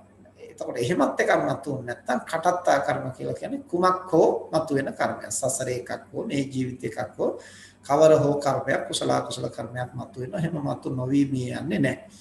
එතකොට දැන් අපිට ගරුක කර්ම ගැන ස්ථිර වෙන්නට බෑ. ආසන්න කර්මය මොකක් වේද කියලා අපිට කියන්නත් බෑ. කටත්තා කර්මය මොකක් වේද කියන්නත් බෑ. අපිට සකස ගන්න පුළුවන් එකම තැන ආචින්න කර්මය පමණයි. ආචින්න කියලා කියන්නේ පුහුණු කරන ලද කර්මය. එතකොට අපිට පුළුවන්කම තියෙනවා සෝවාන් ඵලයටපත් නොවි මා මිය ගියොත් මම කෙබඳු තැනකද උපදින්නේ කියලා දැම්ම තියා හිතලා බලන්න. දැම්ම තියා කියලා කියන්නේ අපේ මරණය හෙටද කියන්න බෑනේ. ඒ නිසා තව බොහෝ කල් අපිට තියෙනවා තාම අපිට අවුරුදු 80ක් වෙලා නැහැනේ 70ක් වෙලා නැහැනේ කියලා හිතලා හරියන්නේ නැහැ. මරණය කවද එනවද කියන්න දන්නේ නැහැ. නිසා දැම්ම තියා අපි හිතන්නට ඕනේ මම සෝවාන් ඵලයටවත් නොවි මිය ගියොත් කොතනකද උපදින්නේ. ඉතින් බොහෝ දෙනා කැමති වෙනවා දෙව්ලොව උපදින්න. දෙව්ලොව ඉපදීම සුවදායකයි. ඒ වගේම ස්වාමීන් වහන්සේලාත් කියන හැටියට දෙව්ලොව ඉන්නවා බුදුහාමුදුරන්ගෙන් බණ අහලා මාර්ගඵල ලබාපු දෙවිවරු. ඒගොල්ලන්ගෙන් පිරිසිදු ධර්මය අහන්නත් පුළුවන්. නමුත් ගැටලුව තියෙන්නේ දෙවියන්ගෙන් බණ ඇහුවා නෙමෙයි බුදුහාමුදුරන්ගෙන් බණ ඇහුවත් ඒ ධහම අවබෝධ කරන්න තරම් Taman තුල පාරමී ගුණ පිරීලා තියනවාද? පාරමී ගුණ කියලා කියන්නේ කෙලස් නසන්නට අවශ්‍ය මානසික ගුණාංග. ඒවා අවශ්‍ය තරම් පුහුණු වෙලා තියනවාද? ඉතින් එහෙම පුහුණු වෙලා තියෙනවා නම් දෙව්ලොව බබලවත් නිවන් දකින්න බාධාවක් නැහැ. හැබැයි අවශ්‍ය ප්‍රමාණයට පුහුණු වෙලා නැත්නම් යලිත් මනුලොවට එන්නට වෙනවා ඒ ටික පුහුණු කරගෙන යන්න. ඉතින් ඒ නිසා කැමැති නම් දෙව්ලොව උපදින්න පුළුවන්. හැබැයි නිවන් දකින්න අදහසින් උපදිනවා නම් උපදින්න සුදුසුම තැන තමයි මනුස්ස ලෝකය. එතකොට Taman තීරණය කරන්න ඕන මම සෝවාන් ඵලයටවත්පත් නොවි මිය ගියොත් මං දෙව්ලොවද උපදින්නේ මනුලොවද? ඉතින් දෙව්ලොව උපදිනවා නම් ධර්මය වටහා ගන්නට පුළුවන් දිව්‍යාත්ම භාවයක උපදින්නට අදිෂ්ඨාන කරන එක හොඳයි. ඒක ඉතින් වේද නැද්ද කියන්නට පුළුවන් කමක් නැහැ. මොකද ඒක තීරණය වෙන්නේ දිව්‍ය ලෝකෙ උපන්න වුණාට ධර්මය වටහා ගන්න පුළුවන්ද බැරිද කියන එක තීරණය වෙන්නේ තමන්ගේ ප්‍රඥාවත් එක්ක. ඊළඟට මනුෂ්‍ය ලෝකෙ උපදිනවා නම් අඩුම තරමින් අපි සත්පුරුෂ මෞපිය ඇතුව උපදින්නට ඕන. ඒ වගේම නිරෝගී කයක් ඇතිව, කල්යාණ මිත්‍ර ඇසුරක් ලබන්න, ගුණධමයට නැවෙන මනසක් ඇති. ඔය කරුණු හතර අපිට වැදගත් වෙනවා. මොකද අම්මා තාත්තා සත්පුරුෂයෝ වුණොත් දරුවෝ යහමග යන්නේ නැහැ. අම්මා තාත්තා කොච්චර සත්පුරුෂයෝ වුණත් පාප මිත්‍ර ඇසුරකට වැටුණොත් ඒත් විනාශයි. උපතින්ම මන්ද බුද්ධික අංග විකල වුණොත් ඒ ලබාගත්තු මනුෂ්‍ය ජීවිතේ වැඩක් නැහැ නිරෝගීකම නැත්තම්. සියල්ලම අංග සම්පූර්ණ වුණත් ගුණධමයට සිත නැවෙන්නේ නැත්තම් ඒත් ඒ ජීවිතයෙන් ප්‍රයෝජන ගන්නට ගුණධම් වඩන්නට පහසු නැහැ. ඒ නිසා සත්පුරුෂ මෞපියෝ කල්යාණ මිත්‍රයෝ නිරෝගී කයක් සහ ගුණයට ධමයට නැවෙන සිතක් ඇතුව උපදුනොත් තමයි මනුලොව උත්පත්තියෙන් ප්‍රයෝජනයක් ගන්නට පුළුවන් වෙන්නේ. ඉතින් මේ බඳු උපතක් නිකන් ලැබෙන්නේ නැහැ. ඒ වගේ උපතක් ලැබෙන්නට නම් අපි සුදුසු කුසලයක් සිහි කරගන්න ඕනේ. ඒ සඳහා අපේ ජීවිතය අපිට සිහි කරන්නට පුළුවන් ඥාන සංප්‍රයුක්ත කුසලයක් තියනවද සතුටින් සිහි කරන්න පුළුවන්. ඥාන සංප්‍රයුක්ත කුසලයක් කියන්නේ ප්‍රඥාවෙන් කරන ලද කුසලයක්. ඒ කියන්නේ මට මේ සම්පත් ලැබෙන්න කියලා කරන කුසලය තෘෂ්ණා මූලික කුසලයක්. එහෙම නෙමෙයි. දානයක් දෙනවා නම් අනුන්ගේ යහපත ගැන හිතලා අවංකව දීපු දානයක්. බුද්ධ පූජාවක් තිබ්බනම් අවංකව බුදු ගුණ සිහි කරලා කරපු පූජාව. අන්න ඒ වගේ. කඨින පින්කමක් කරනවා නම් අවංකව ශාසනීය අභිවෘද්ධිය ගැන හිතලා කරපු කඨින පින්කම. මොකද ඒ කරන ක්‍රියාවේ හැබැයි පරමාර්ථය හඳුනාගෙන කරපු පින්කමක් තමයි ඥාන සංප්‍රයුක්ත කුසලය කියන්නේ. එතකොට මේ බඳු කුසලයක් මල් ටිකක් පූජා කරපු එකක් වුණත් කමක් නැහැ. අවංකව සතුටින් නුවණින් සිහි කරන්නට පුළුවන්. ඒක සිහි කරනකොට මේ දැන් කළා වගේ Tamanට සතුටින් සිහි කරන්න පුළුවන් වෙනවා. ඉතින් මේ බඳු කුසලයක් සිහි කරගන්නට ඕන හොඳට කල්පනා කරලා. හැබැයි paludu වෙච්ච දුර්වලකම් ඇති වෙච්ච යතරතුරේ සිත් ඇවුල් ඇති වෙච්ච සිත කිලුටු වෙච්ච ඒ බඳු පින්කම් සිහි කරන්න එපා. මොකද එතකොට පින්කමට කලින් අර සිතේ කිලුටයි සිහි වෙන්නේ. එහෙම නැතුව හොඳ පිරිසිදු කුසලයක්. ඉතින් එහෙම කුසලයක් නැතිනම් හොඳට සැලසුම් කරලා එහෙම කුසලයක් කරගන්නට හෝ ක්‍රියාත්මක වෙන්න ඕන. එහෙම කුසලයක් සිහි කරගෙන අදිෂ්ඨාන කරගන්න ඕන මම සෝවාන් ඵලයටවත් නොවි මිය ගියොත් මම මෙන්න මේ කුසලයයි සිහි කරන්නේ. මේ බඳු තැනකයි මම උපදින්නේ. දිව්‍ය ලෝකේ හෝ මනුෂ්‍ය ලෝකේ තමන් ඉලක්ක කරන තැන මෙන්න මේ වගේ සුදුසුකම් ඇතුවයි මම උපදින්නේ. මේ කුසලයයි මම අනිවාර්යෙන් සිහි කරන්නේ. ඒතකොට මේ කුසලය සිහි වේවා මෙතන උපදීවා කියලා ප්‍රාර්ථනාවක් නෙමෙයි අදිෂ්ඨානය. දැන් උදාහරණයක් හැටියට අපි හැමතිස්සෙම කියන්නේ හෙට උදේ පාන්දර 2ට අවදි වෙන්න ඕනේ කියලා අදිෂ්ඨාන කරගෙන අපි නිදාගත්තොත් බෙල් එකක් නොතිබ්බත් උදේ 2ට අවදි වෙන්න පුළුවන්. ඒතර කවුද අපට අවදි කරන්නේ? අපේ සිත. තද නිින්දේ හිටියත් ඒ වෙලාවට අපිට අවදි වෙනවා. එතකොට හෙට උදේ 2ට අවදි වේවා කියලා හිතුවට අවදි වෙන්නේ නැහැ. මම අවදි වෙනවා. එතකොට ප්‍රාර්ථනාව කියන්නේ එකක්, අදිෂ්ඨානය කියන්නේ එකක්. ඉතින් මෙතනදී වැදගත් වෙන්නේ අදිෂ්ඨානය. අනිවාර්යෙන් මම මෙන්න මේ කුසලයේ සිහි කරන්නේ මෙතනයි උපදින්නේ. එහෙම හරියට අදිෂ්ඨාන කරගෙන මනසට ඒක තහවුරු කරගන්න පුළුවන් නම් සිහියෙන් මරුණත් සිහි නැතුව මරුණත් ගැටලුවක් නැහැ. මොකද සිහි නැහැ කියලා කියන්නේ සිත නැහැ කියන එක නෙමෙයි. සිහි නැහැ කියන්නේ ඉන්ද්‍රයන්ගෙන් අරමුණු ගන්නෙ නැහැ. එතකොට ඉන්ද්‍රයන්ගෙන් අරමුණු ගන්නෙ නැත්නම් ඒ වෙලාවට අරමුණු ගන්නෙ මනසේ කලින් සටහන් වෙලා තිබිච්චයි. ඉතින් අපි ඔහොම අදිෂ්ඨානයක් කරලා තිබ්බොත් සිහි නැතුව මේ ගියත් හරියටම ඒ කුසල් සිත අවදි වෙනවා. ඒ අරමුණත් එක්කලා අදාළ ප්‍රතිසන්දිය ලබන්නට පුළුවන් වෙනවා. ඉතින් සෝවාන් ඵලයට මේ ජීවිතේපත් වෙන්නට නොහැකි නම් අඩුම තරමින් ওই විදිහේ උපාය මාර්ගයක්වත් යොදා ගන්නට අපි බුද්ධිමත් වෙන්නට ඕන. එතකොට අර මරණාසන්නයේ ඇති වෙන මරණ භීතිය, ඒ කියන්නේ මරිලා කොහේ උපදීද කියන චංචල බව, චකිතය වෙනුවට අපිට සැහැල්ලු සිතින් දන්නා තැනකට යනවා වගේ සැහැල්ලු සිතින් නික්ම යන්නට පුළුවන්. ඉතින් මෙතනදි කියන්න ඕන විශේෂ කාරණයක් මේ භව තණ්හාව දියුණු කර ගන්නට උපදෙස් දෙනවා නෙමෙයි. අපි භව තණ්හාව නැහැ කියලා හිතාගෙන හිටියත් රහත් වෙලා නැතිනම් අනිවාර්යෙන් උපදිනවා. ඒ උපදින තැන දුර්වල තැනක් වුණොත් මේ ජීවිතේ පුහුණු කරපු ගුණධම් අපිට ඊළඟ භවයේ දියුණු කරන්න බැරි වෙනවා. ආයෙ කඩා වැටිලා ආයෙ නැගිටලා ඉතින් හොද මඩේ දාන්න වගේ වැඩක් තමයි සසරේ වෙන්නේ. එහෙම නොවි මේ ජීවිතේ පුහුණු කරපු ගුණධම් ශක්තිමත් ඉදිරියට පුහුණු කරගෙන යන්නට නම් ශක්තිමත් ආත්ම භාවයක ජනිත වෙන්න ඕනේ. ඉතින් භව තණ්හාව තවමත් තියෙන නිසා තියෙන භව තණ්හාව යහපත් ගතියකට පාවිච්චි කරන්න උපාය මාර්ගයක් යොදා ගැනීම තමයි අපි සෝවාන් වෙනකම් කළ යුත්තේ. මම හිතන්නේ ටික ප්‍රමාණවත් කියලා. ප්‍රශ්න අහන්නට අත උස්සලා තියෙනවා අපේ අරුණ මනතුංග මහත්මයා. ඉරුවන් සරණයි ගෞරවනීය ස්වාමීන් වහන්සේ. ස්වාමීන් වහන්සේ ඔය කියපු ක්‍රමය අපූර්ව විදියට මජ්ක්‍ධිම නිකායේ උපරිපන්නාසකයේ තියෙනවා සංඛාරුප්පත්ති සූත්‍රය කියලා. ඒ සූත්‍රයේ බුදුහාඳුරෝ ඊට ටිකක් සමාන විදියකට කියලා තියෙනවා. ඒ කියන්නේ ඒ සඳහන් කරලා තියෙන මං හිතේ භික්ෂුන් වහන්සේලා වෙනුවෙන් එතෙන්දි කියනවා මහණෙනි මේ ශාසනයේ මහණතෙම ශ්‍රද්ධාවෙන් යුක්ත වූයේ වෙයිද, ශීලයෙන් යුක්ත වූ වෙයිද, බහුශුත භාවයෙන් යුක්ත වූ වෙයිද, ත්‍යාගයෙන් යුක්ත වූයේ වෙයිද, ප්‍රඥාවෙන් යුක්ත වූ වෙයිද, ඔහුට මම මේ ශරීරයේ බිඳීමෙන් මරණින් පසු ක්ෂත්‍රීය මහාසාරයෙන් හා එක්වීමට උප්පත්ති වශයෙන් පැමිණීමෙන් ඉතා හොඳයයි සිත්වන්නේය. හෙතමේ සිත තබයිද, ඒ සිත පිහිටුවයිද, ඒ සිත වඩයිද, මෙසේ වඩන ලද, මෙසේ පුරුදු කරන ලද ඒ ප්‍රාර්ථනාව සහිත ශ්‍රද්ධාදී ධර්මයෝ එහි ඉපදීම පිණිස පවතී. මහණෙනි මේ මාර්ගය, මේ ප්‍රතිපදාව එහි ඉපදීම පිණිස පවතී. ස්වාමීන් වහන්සේ ඒ කියපු ක්‍රමෙම තමයි මං හිතේ මෙතන සඳහන් කරන්නේ. මොකද සද්ධා, සීල, සුත, ත්‍යාග, ප්‍රඥා කියන මේ පංච ධර්ම දිනු කළාම දෙව්ලොව උපදින්නටත් ඒ ගුණාංග තමයි උදව් වෙන්නේ. එතකොට මම මේ කුසල බලයෙන් දෙව්ලොව උපදින්නට ඕන කියලා හිතුවොත් ඒ ගුණධම් වඩපු කෙනාට, ඒ කියන්නේ නිකම්ම කෙනෙකුට නෙමෙයි.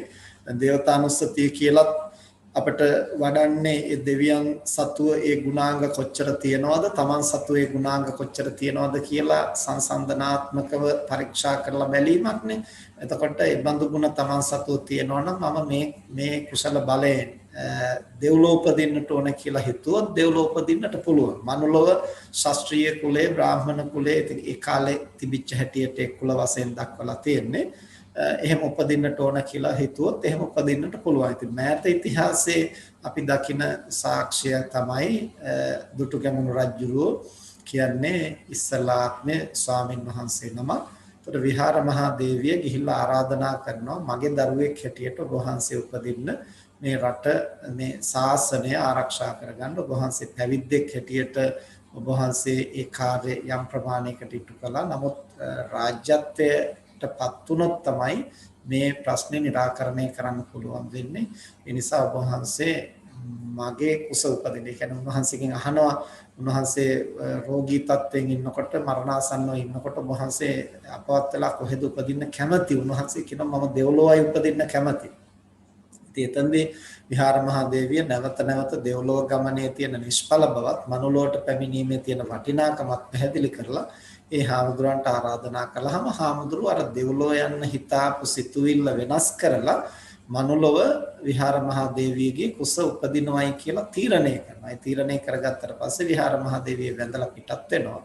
අර හාමුදුරුවෝ පිරිනුවම් අපවත් වෙනකොටම විහාර මහදේවියගේ කුස තමයි පිළිසිඳගන්නේ. ඒ නිසා ඔබතුමා කිව්වා වගේ සංඛාරෝපපත්ති සූත්‍රයේ බුදුරජාණන් වහන්සේ ඒ උත්පත්තිය පිළිබඳව කොහොමද සංස්කරණය කරන්නේ?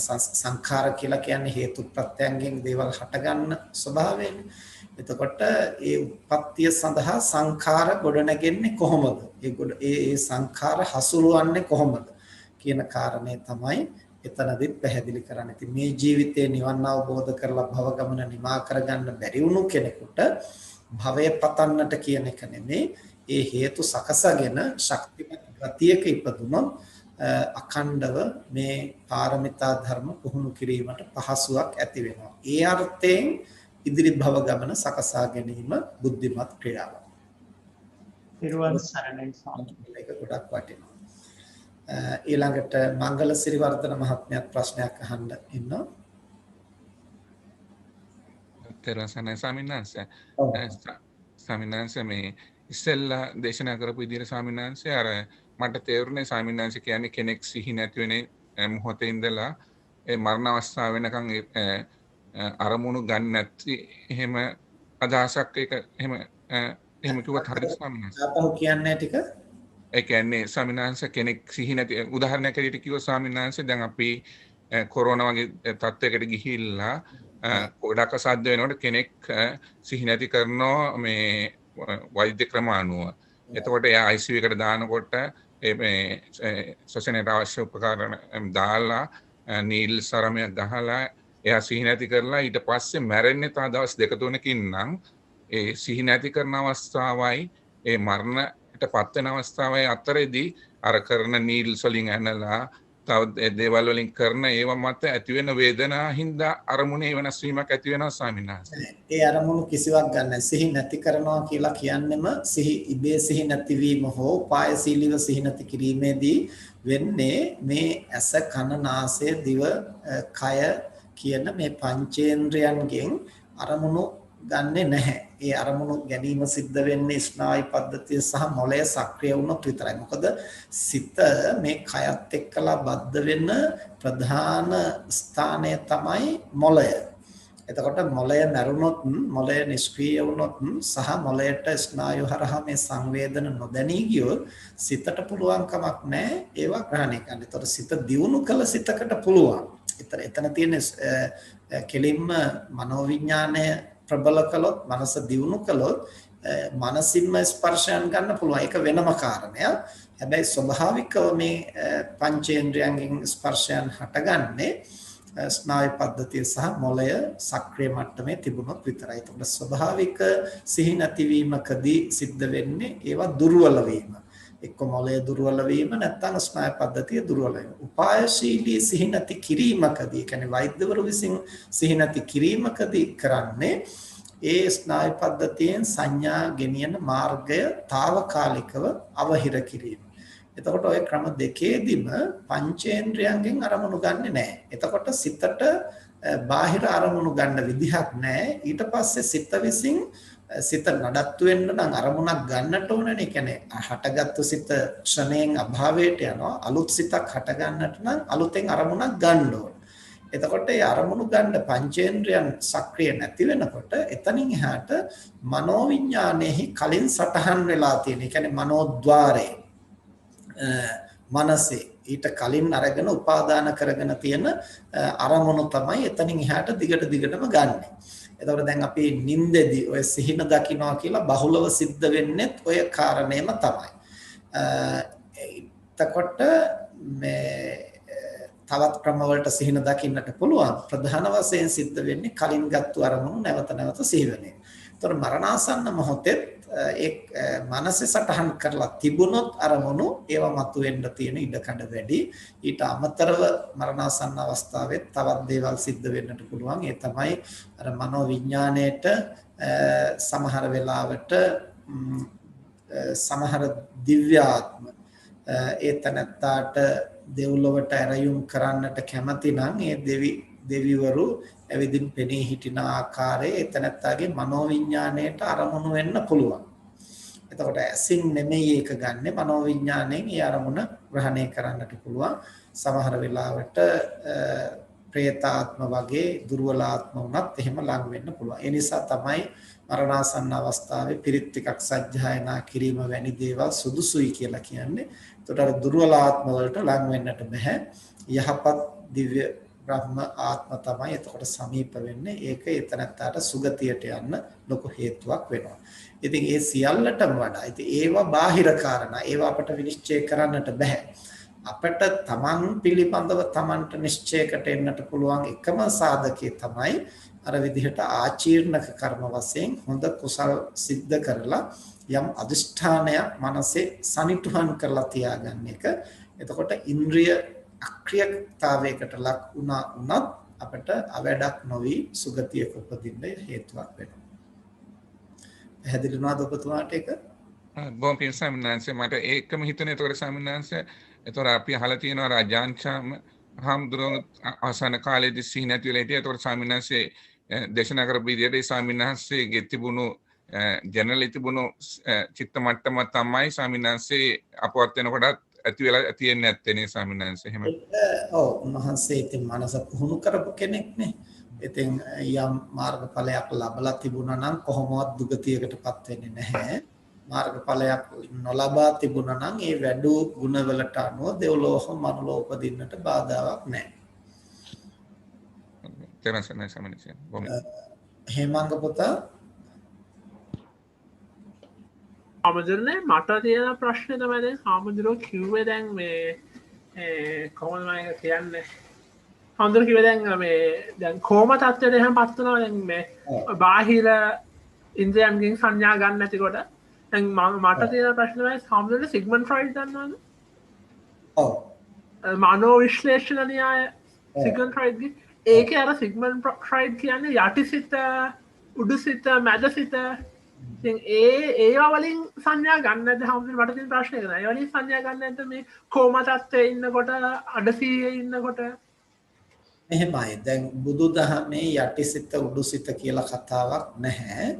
ඒ මනෝවිශ්ලේෂකයන් යටිසිත උඩුසිත කියලා හඳුන්වන්නේ අපේ දැන් යටිසිත කියලා ඒගොල්ලෝ හඳුන්වන්නේ භවාංගසිත. දැන් භවාංගසිත ඇති වුණාට ඒක පුද්ගලයාට දැනෙන්නේ නැහැ. දැන් තද නින්දේ ගැඹුරු නින්දේ කියන්නේ සිහිනවත් දකින්න නැති තද නින්දේ ඉන්නකොට ඒ පුද්ගලයා භවාංග තත්වයේ තමයි පවතින්නේ. ඊට පස්සේ සිහින දකින තත්වයේ ඉන්නකොටත් ඒ තනත්තාට ඒ ඇති වෙන මනෝවිඤ්ඤාණ සිත් පරිත්තාරම්මන වශයෙන් නම් ඇති වෙන්නේ. ඒ ගැන ඉතින් කියන්න අභිධර්මයේ පිළිබඳ යම් ප්‍රමාණයකට වැටහීමක් තියෙන්න ඕන. එතකොට මහන්තාරම්මන කියලා කියන්නේ අරමුණ හොඳට ප්‍රකටව දැනෙනවා. අතිමහන්තාරම්මන කියලා කියන්නේ වඩාත් ප්‍රකටව දැනෙනවා. පරිත්තාරම්මන කියලා කියන්නේ අරමුණ බොහොම යන්තමට දැනෙන්නේ. අතිපරිත්තාරම්මන කියලා කියන්නේ අරමුණ ඊටත් වඩා යන්තමට දැනෙන්නේ. එතකොට අතිපරිත්තාරම්මන මට්ටමට අරමුණු දැනෙනකොට අවදි වුණාම යාට සිහිනේ මතක නැහැ සමහර වෙලාවට. එතකොට අර මහන්තාරම්මන හැටියට ඒ ආරම්මණය මතුවෙන් පස්සේ අවදි වුණාම සිහිනේ මතකයි. එතකොට දැන් ඔය සිග්මන්ඩ් ෆ්‍රොයිඩ් වගේ අය යටිසිත කියලා කියන්නේ පුද්ගලයාගේ පරිපාලනයෙන් තොරව. ඒ කියන්නේ යාට මතු පිටට දැනෙන්නේ නැහැ මේවා කියලා. හැබැයි මනෝද්වාරයේ සටහන් වෙලා තියෙනවා. ඒ කියන්නේ අර භවාංග සිතෙහි සටහන් වෙලා තියෙනවා ඒ පිළිබඳව සංඥා, పూర్ව සංඥා සහ මේ ජීවිතයේ සිද්ධ වෙච්ච යම් දේවල් පිළිබඳ උපාදානයන් මනෝද්වාරය කියලා හඳුන්වන්නේ භවාංග සිත සහ මනෝවිඤ්ඤාණය. එතකොට මේ මනෝවිඤ්ඤාණය සටහන් වෙලා තියෙනවා. හැබැයි අර පංචේන්ද්‍රයන්ගෙන් ඒක සක්‍රිය වෙන්නේ නැහැ සහ ඒක අර ඔහුට හඳුනා ගන්නට පුළුවන් මට්ටමේ නැහැ. ඒ කියන්නේ මොළය සමග සම්බන්ධ වෙලා එහෙම ක්‍රියාත්මක වෙන සක්‍රිය මට්ටමේ නැහැ. එතකොට අන්න ඒ වගේ අවස්ථාවක් තමයි සිග්මන්ඩ් ෆ්‍රොයිඩ් වගේ අය යටිසිත කියලා හඳුන්වන්නේ. එහෙම නැතුව බුදුදහම යටිසිත උඩුසිත කියලා එකක් නැහැ. භවාංගසිත කියලා තියෙනවා. ඒ භවාංගසිත කියලා කියන්නේ මේ ඉන්ද්‍රයන් හරහා අවශේෂ සිතක් ක්‍රියාත්මක නොවන හැම මොහොතකම මේ චිත්ත පරම්පරාව පවතින්නේ ප්‍රතිසන්දියේදී ගත්තු ආරම්භනේ ගනිමින්. හැබැයි භවාංගසිත සක්‍රිය වෙනකොට පුද්ගලයාට කොහොමවත් අරමුණු දැනෙන්නේ නැහැ. ඉතින් ඒක ඒ වගේ අවස්ථාවක් වෙන්න පුළුවන්. ඒගොල්ලෝ භවාංගසිත කියලා හඳුන්වන්නේ. ඉතින් ඇත්තටම ඒ කොමා තත්වයටපත් වුනහම ඒ මනෝද්වාරයේ විසින් තමයි අරමුණු ගන්නෙ. එය ප්‍රකට නැහැ. ඉතින් ඒක යටිහිත කියලා ඕනනම් හඳුන්වා ගන්නට පුළුවන්. බුදුදහමේ එහෙම වචනයක් සඳහන් වෙන්නේ නැහැ.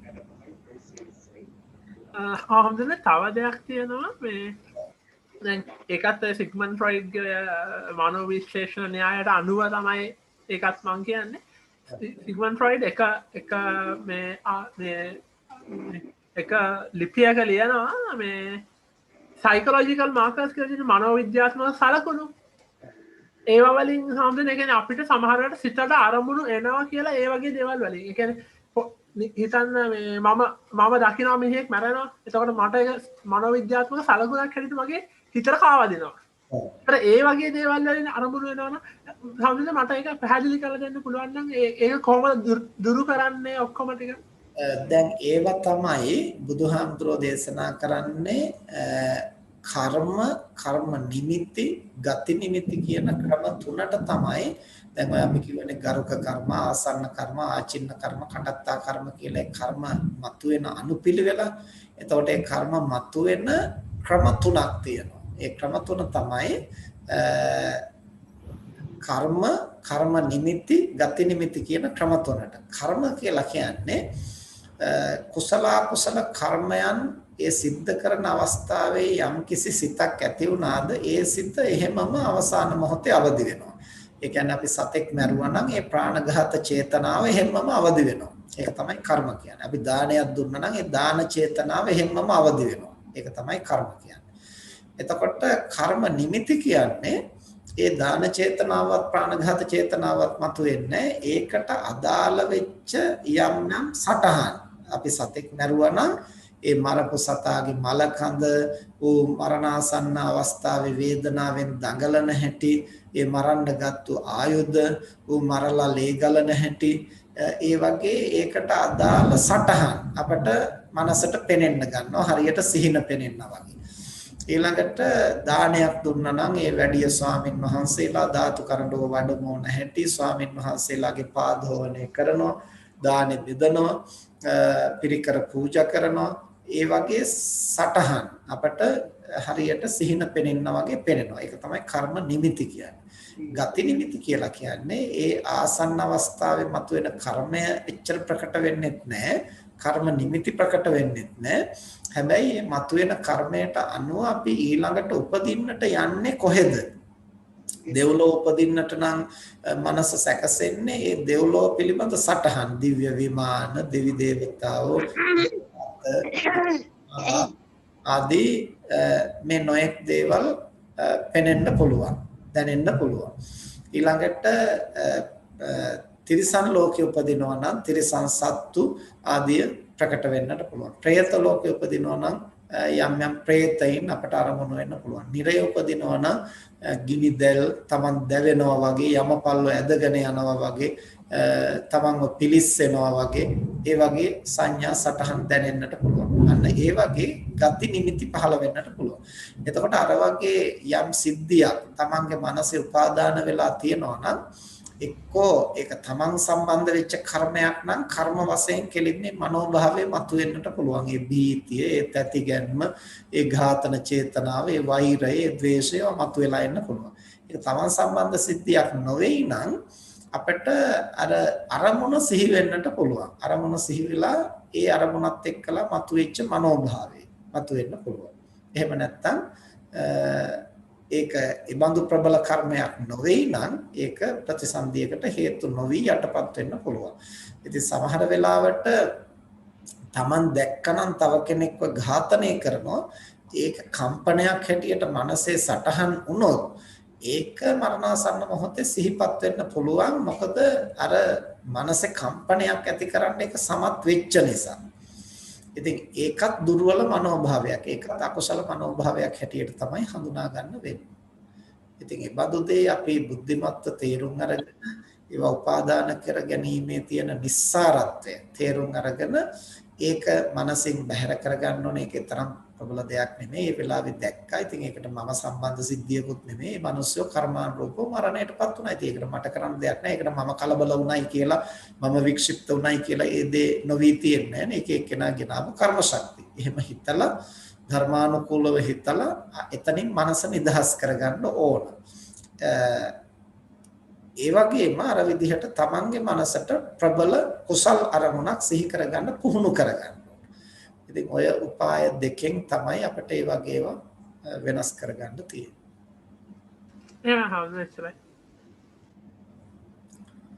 තව ප්‍රශ්න තියෙනවද?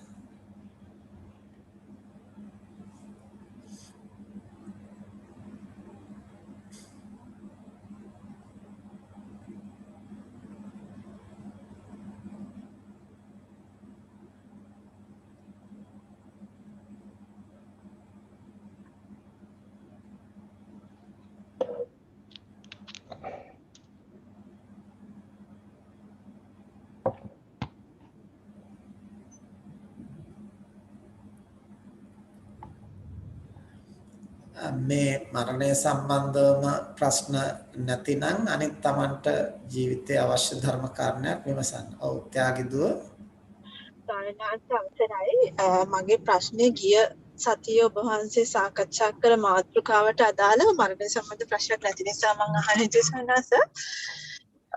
සායනාස දැන් යුතුයකම් වගකීම් හිමිකම් සම්බන්ධයෙන් අපි ගොඩාක් දෙමව්පියොත් එක්ක වැඩ කරද්දී දෙමව්පියන්ට තියෙන ණය ගෙවන්න පුළුවන් හොඳම ක්‍රමේ ඔබ වහන්සේ කිව්වේ ධර්ම දානය. ධර්මයට ඒගොල්ලෝ යොමු කිරීම.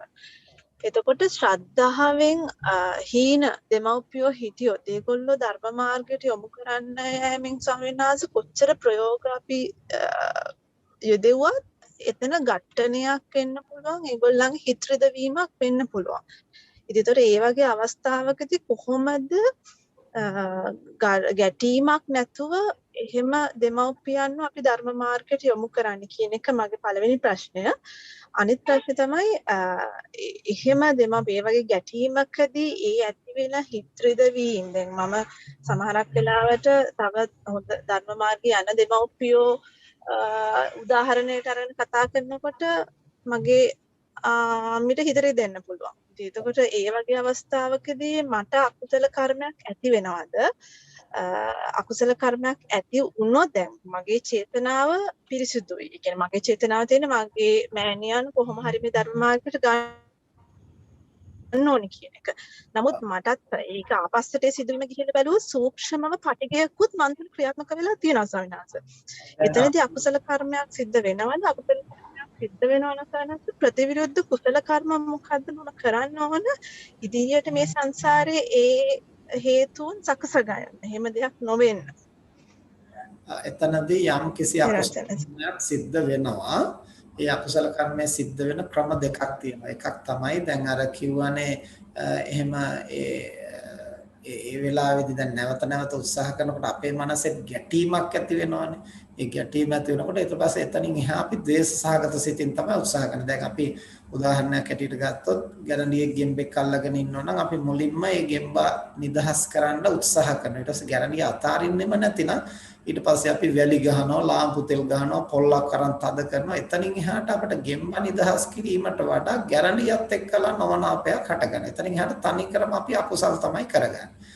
ඒ වගේ මුලින් උත්සාහ කරන්නේ මව යහපත් මාර්ගයට ගන්න. ඒ හොඳ අදහසින් තමයි උත්සාහ කරන්නේ. හැබැයි ඒ නිවැරදි විදිහට ගන්න බැරි වෙනකොට අපේ මනසේ නොමනාපයක් හටගන්නවා. ඒ නොමනාපය හටගන්නවා කියන්නෙම එහෙනම් අපි උත්සාහ කරලා තියෙන්නේ අම්මා කෙරෙහි කරුණාවෙන් නෙමෙයි මගේ අම්මා හොඳ තත්ත්වයටපත් වෙන්න ඕන. ඒක මගේ වගකීමක් කියලා මමත්වය මූලික කරගෙන ඒ කියන්නේ මම හොඳ කෙනෙක් වෙන්න, මගේ වගකීමෙන් නිදහස් වෙන්න, මගේ යුතුයකම ඉටු කරන්න. එතකොට මගේ ණය ගෙවා ගන්න, මම සසරේ ගැලවෙන්න තමයි දැන් මේ උත්සාහය දරන්නේ. එතකොට මේ මගේ උත්සාහය අසාර්ථක වීම නිසා තමයි මට ගැටුමක් ඇති වෙන්නේ. දැන් දරුවෝ හදන්න ගියාමත් ওই ප්‍රශ්නේ එනවා.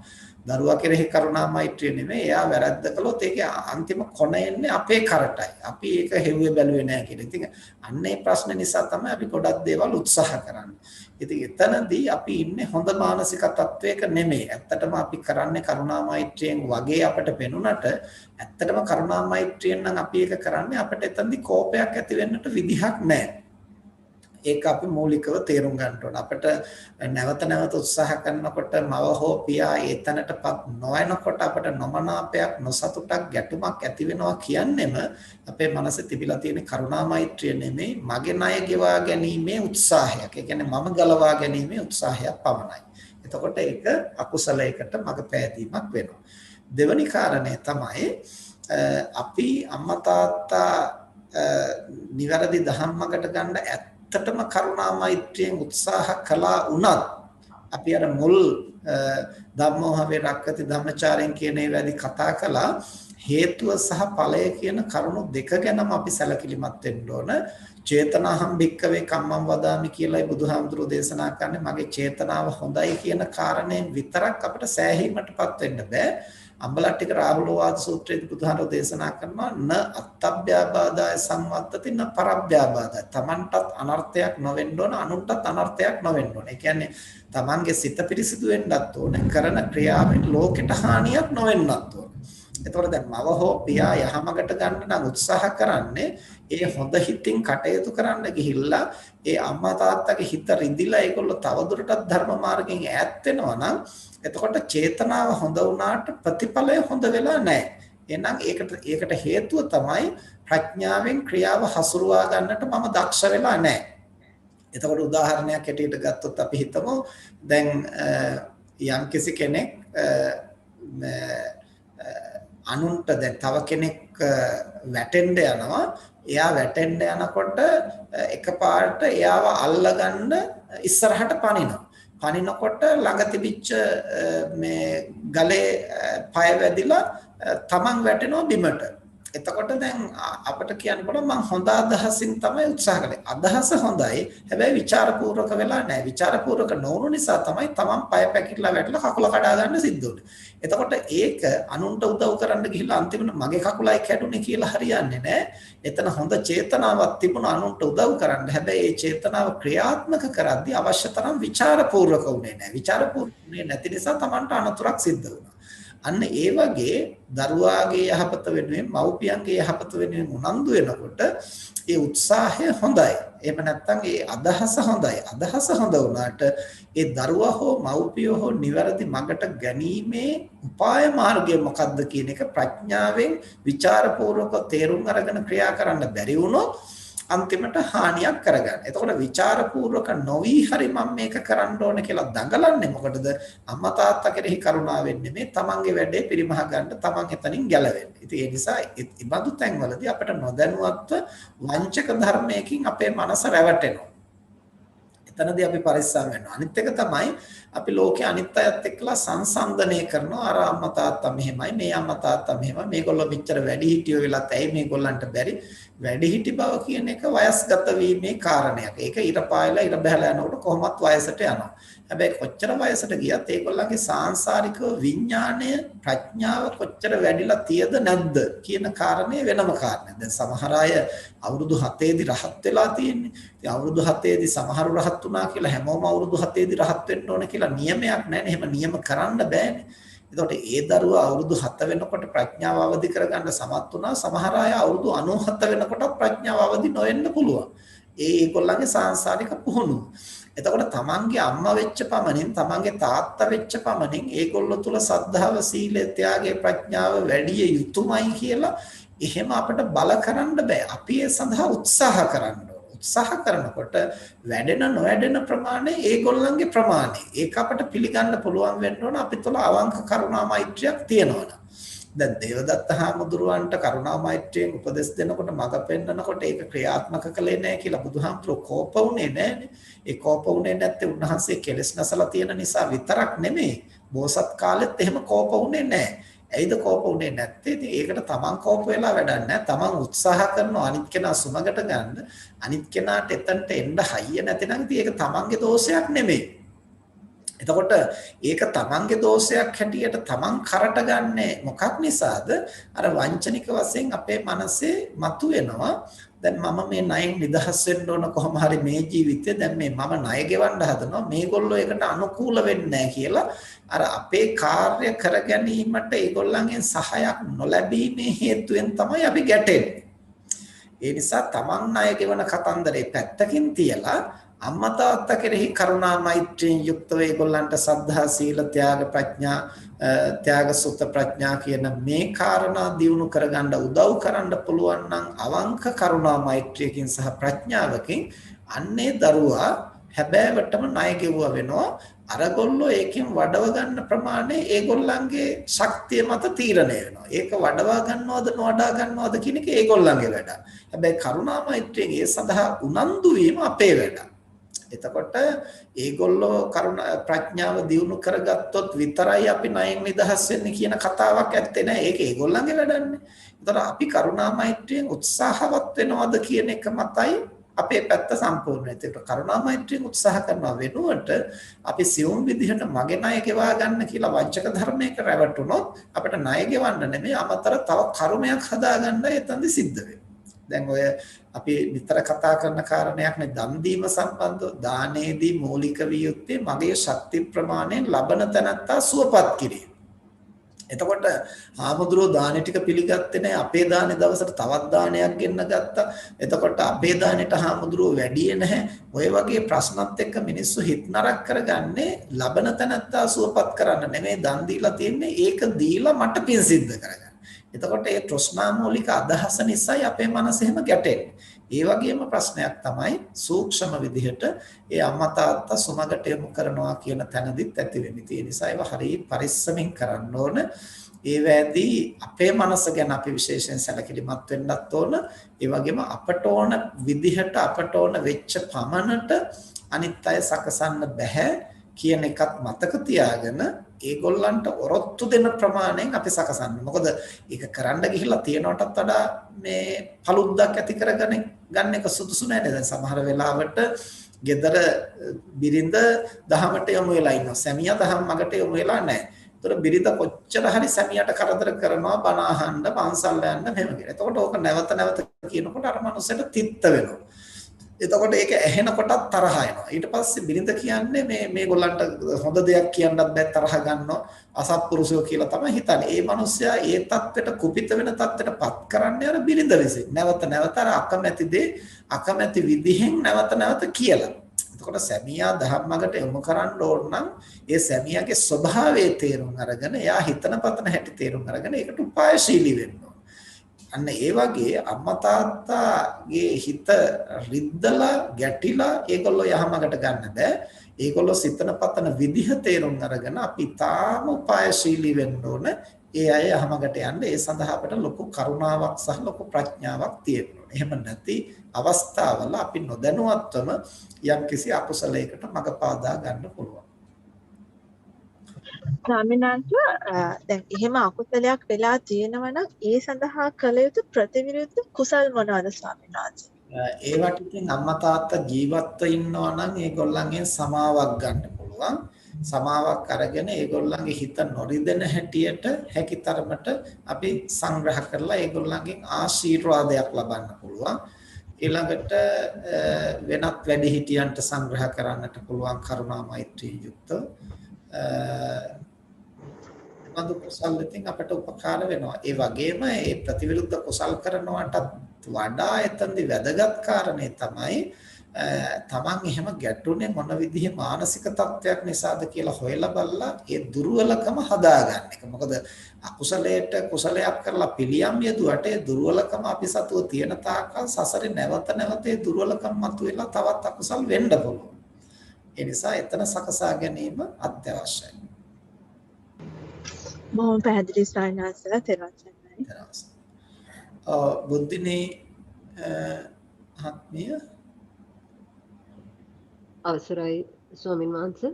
ඔව් ස්වාමීන් වහන්සේ කිව්වා අර මේ දැන් අපි දෙව්ලොව යන්න නැත්නම් මනුෂ්‍ය ජීවිතයක් ප්‍රාර්ථනා කරනවා නම් ඒ අදිෂ්ඨානයක් තියෙනවා නම් එතකොට ඒකට ගැළපෙන කුසලයක් උත් කරලා මතක් කරන්න ඕනේ කියලා. එතකොට මට එතන ප්‍රශ්නේ ස්වාමීන් වහන්සේ දැන් අපි කරන මට හිතෙන්නේ කරන ලොකු කියලා හිතන කුසල් ඇත්තට කරන්නේ ඒක කුසලයක් නිසා.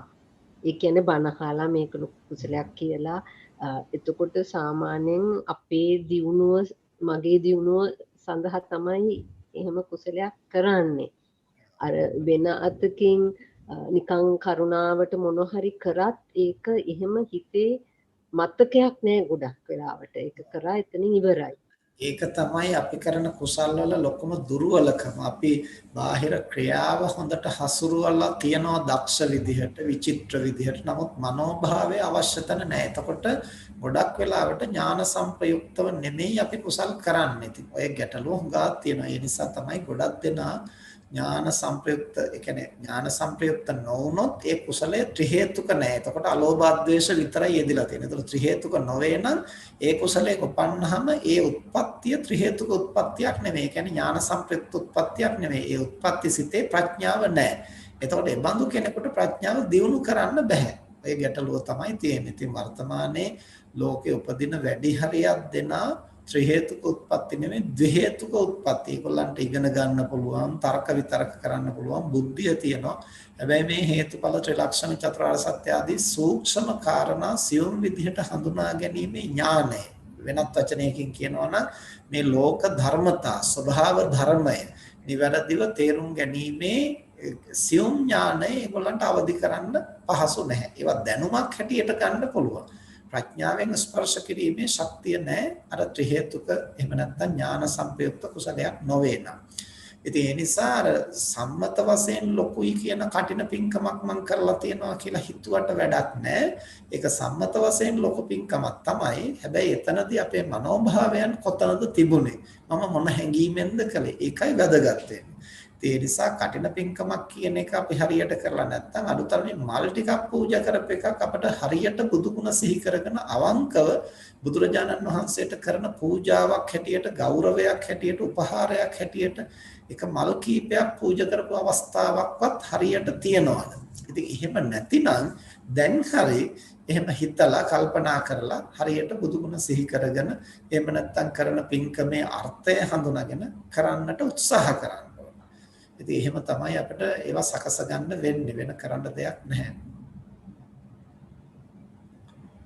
එහෙසොන්න. ඔව්. හේමංග පුතා සයින්වන්ස මට මේ අර ත්‍යාගී මහත්මිය කිව්ව දේට පොඩ්ඩි දෙයක් එකතු කරලා ප්‍රශ්නයක් අහන්න තියෙනවා. දැන් සයින්වන්ස හිතන්න දැන් අපිට වඩා කනිෂ්ඨ කෙනෙක්. ඒ කියන්නේ අත්දැකීමෙන් වෙන්න පුළුවන්. එතකොට වයසින් වෙන්න පුළුවන්. කොහොමරි කනිෂ්ඨ කෙනෙකුට අපි සැලපරුෂ කරලා මොනවා හරි දෙයකට යොදවන එක. ඒ වගේම වැරද්දකින් මුදව ගන්න එක. ඒක පාපයක්ද? මෙහෙමයි. දැන් තමන්ට වඩා කනිෂ්ඨ කෙනෙකුට සැරපරුෂ කරලා හරි කමක් නැහැ. වරදින් මුදවා ගන්න එක හොඳයි. හැබැයි ඒ යහපත කරන්න ගිහිල්ලා අපේ හිතේ ද්වේෂයක් උපදිනවා නම් අපි අකුසලයක් කරගන්නවා වෙනම ද්වේෂය නිසා. අනේකා වරදින් මුදවා ගැනීමේ යහපතකුත් තියෙනවා. එතකොට ඒ බඳු ධර්ම හඳුන්වන්න වෙන්නේ දැන් ධර්මයේ කියවෙනවා කන්හ ධම්මා, ශුක්ල ධම්මා, කන්හ ශුක්ල ධම්මා කියලා. කළු ධර්ම කියලා කියන්නේ පාප ධර්ම, ශුක්ල ධර්ම කියන්නේ සුදු ධර්ම, කියන්නේ කුසල ධර්ම, කන්හ ශුක්ල ධර්ම කියලා කියන්නේ කළු සුදු ධර්ම. ඒ කියන්නේ කුසල අකුසල මිශ්‍ර වෙලා. එතකොට අනේකා වරදින් මුදවා ගැනීමේ යම් යහපත් විපාකයක් Tamanට ලැබෙනවා. එතකොට ඒකේ එක්තරා ප්‍රමාණයක කුසල පැත්තකුත් තියෙනවා. යහපත් පැත්තක් තියෙනවා. ඒ කියන්නේ ප්‍රවෘත්ති විපාක. හැබැයි මනස දූෂ්‍ය කර ගැනීමේ අකුසලයක් Tamanට තියෙනවා. මම හිතන්නේ අපි මීට ඉස්සෙල්ලා ධර්ම සාකච්ඡාවලදී කතා බහ කළා කුසලයක් හෝ අකුසලයක් කිරීමේදී අංශ දෙකක් බලපානවා. මානසික අංශය සහ භෞතික අංශය. ඒතර මානසික අංශය තමයි අපේ චේතනාව සහ අපේ මනෝභාවය, අපේ දැක්ම, ප්‍රඥාව ආදී. භෞතික අංශය තමයි ඒක කායිකව හෝ වාචසිකව ලෝකයට විහිද වීම, ක්‍රියාත්මක කිරීම.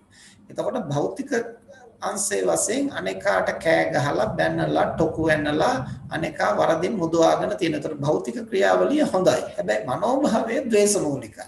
එතකොට මානසික අංශය දුර්වලයි.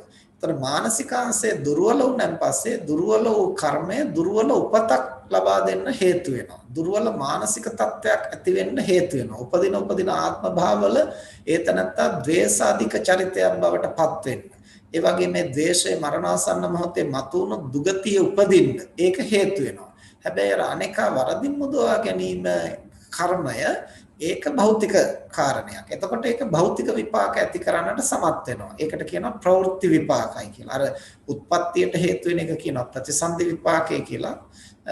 ඉපදුනාට පස්සේ ලැබෙන කොටසට කියනවා ප්‍රවෘත්ති විපාකය කියලා. එතකොට අර අපි භෞතික වශයෙන් ලෝකෙට කරපු දේ අපි ඉපදුනාට පස්සේ අපිව යහමගට ගන්න, අපිව වරදින් මුදව ගන්න, අනිත් අය අපට රිද්දලා හරි ටොකු වෙනලා හරි අපි හොඳ මගට ගන්න පුළුවන්. එහෙම යහපතක්, එහෙම කල්යාණ මිත්‍ර ඇසුරක් අපට ලැබෙන්න පුළුවන් අර ලෝකෙට උදව් කරපු නිසා. හැබැයි අර හිද්දුෂ්‍ය කර ගැනීම හේතු කොටගෙන තමන් උපදින බොහෝ ආත්ම භාවවල ද්වේෂාධික චරිතයක් වෙන්නට පුළුවන්. ඒ විතරක් නෙවෙයි මරණාසන්න මොහොතේ ද්වේෂ සහගත සිත මතුනොත් දුගතිය උපදින්නත් ඒක හේතු වෙන්නට පුළුවන්. තේරුණාද ඒක? එහෙමයි ස්වාමීන් වහන්සේ පැහැදිලි. අරුණ මනතුංග මහත්තයා තිරුවන් සරණයි ස්වාමීන් වහන්සේ. දැන් ත්‍යාගී දුව එහෙම ඉස්සෙල්ලා කියපු කාරණේට වඩා චුට්ටක් වෙනස් කාරණයක් සම්බන්ධ අත්දැකීමක් සමග ප්‍රශ්නයක් අහන්නයි ලෑස්ති වෙන්නේ. දැන් මම ගොඩක් පුංචි කාලේ ඉඳන් මේ ධර්ම මාර්ගයේ පුරුදු කරපු කෙනෙක්. එතකොට මේ විවාහ වුණත් විවාහයේදී දැන් මම භාවනාව අර වගේ ඒ වගේ දේවල් වලට යොමු වෙලා තිබ්බ එක ගොඩක් වැඩි. එතකොට දැන් භාවනා වැඩසටහන් වලට යනවා, ඒ වගේම ආරණ්‍ය සේනාසනවල ලංකාවේ ලෝකයේ තැන් වල කල්ගත කරලා තියෙනවා ඉඳලා. එතකොට මුහුණ දෙන්න වෙච්ච දෙයක් තමයි මේ යම්කිසි ගැටීමක් ඇති වෙනවා ගෙදර. ඇති වුණා. ඊට පස්සේ අවසාන වශයෙන් දැන් අවුරුදු 10කට විතර ඉස්සෙල්ලා 8කට විතර ඉස්සෙල්ලා අන්තිමට මට තිබ්බේ ලංකාවේ ටීම් එකක්. ඒ කියන්නේ භික්ෂුන් වහන්සේලායි ගිහියෝයි අරගෙන මට යන්න තිබ්බ කණ්ඩායම් නායකයා වශයෙන් බුරුමේ බොහොම ප්‍රසිද්ධ තැනක භාවනා කරන්න. ඉතින් ඒකේ මාසයක් ගත කරලා එනකොට බොහොම මට තේරුණා මානසිකව වැටිලා හිටියා බිරිඳ. ඊට පස්සේ මම බිරිඳට පොරොන්දුවක් දුන්නා ඊට පස්සේ මම එහෙම භාවනා කරන්න යන්නේ නැහැ කියලා. ඊට පස්සේ එතකොට ඒ තත්ත්වය එනකොට මට සෑහෙන්න පුළුවන්කම තිබ්බා මේ මනස වැඩ කරන හැටි එදිනෙදා ජීවිතය තුළ දීම මේ දැකගෙන කටයුතු කරන්න හැම වෙලෙම වගේ ඒක පාවිච්චි කරගෙන ඊට පස්සේ මම රිට්‍රීට්ස් වලට ගියේ නෑ කොහෙවත්. ඒත් එක්කම ඊට පස්සේ ලොකු වෙනසක් වෙන්න පටන් ගත්තා බිරිඳගේ. එයා ටික ටික ඉස්සෙල්ලා බණ ඇහුවෙත් නෑ, පස්සේ බලහන්න පටන් ගත්තා. අන්තිමට එයා මේ භාවනා ගුරුවරියක් වගේ තත්ත්වයටපත් වෙන්න, හැබැයි එයාට රිට්‍රීට්ස් වලට යන්න බෑ තාමත්.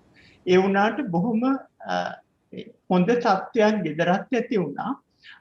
ඒ වගේම මට දැන් ඔය මේ ගොඩක් රිට්‍රීට් එකකට එහෙම ගියාම සති ගාණක් ඉන්නකොට ඇතිවෙන මානසික තත්ත්වය ගෙදර ඉන්නකොට පැයක් දෙකක් භාවනා කරාට ගන්න බෑ. නමුත් මේ දවස පුරා තියෙන සතිමත් බවක් ඒ තත්ත්වය ගන්න තියෙනවා හැම වෙලෙම.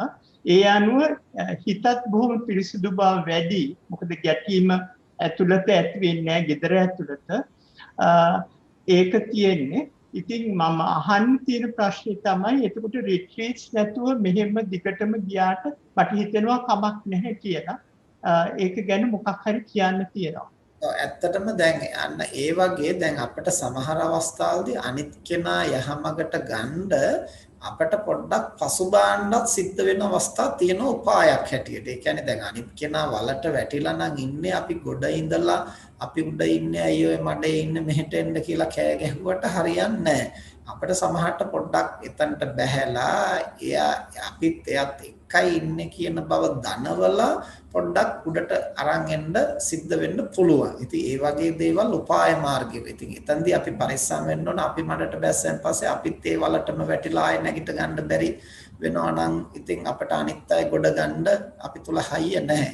අපිට ඒ ආත්ම විශ්වාසය තියෙනවා නම් තමයි අපිට පුළුවන් වෙන්නේ අනිත් කෙනාව නිසි මගට ගන්න. ඉතින් ඒක තමයි උපායශීලී වෙනවා කියලා කියන්නේ. අපි හඳුනා ගන්න ඕන අනිත් කෙනා නම්මන්න පුළුවන් වෙන්නේ කොහොමද? අනිත් කෙනා මේකට කැමති වෙන්නේ මොන විදිහෙන්ද? කොහොම කළොත්ද කැමති වෙන්නේ කියලා. ඉතින් අනිත් කෙනාව ඇසුරු කිරීම තුළ දීර්ඝ කාලයක් අධ්‍යයනය කරන්න ඕන. කොහොමද එයා වෙනස් කරන්නේ කියලා. ඉතින් ඒකට තමයි කරුණා මෛත්‍රිය තියෙන්නත් ඕන, ප්‍රඥාව තියෙන්නත් ඕන. ඉතින් ඒ නිසා අර රිට්‍රීට්ස් වලට ගිහිල්ලා එක සතියක් හෝ මාසයක් හොඳට භාවනා කරලා ඇවිදින් අනිත් 365 දවසෙන් ඉතුරු දින 335ම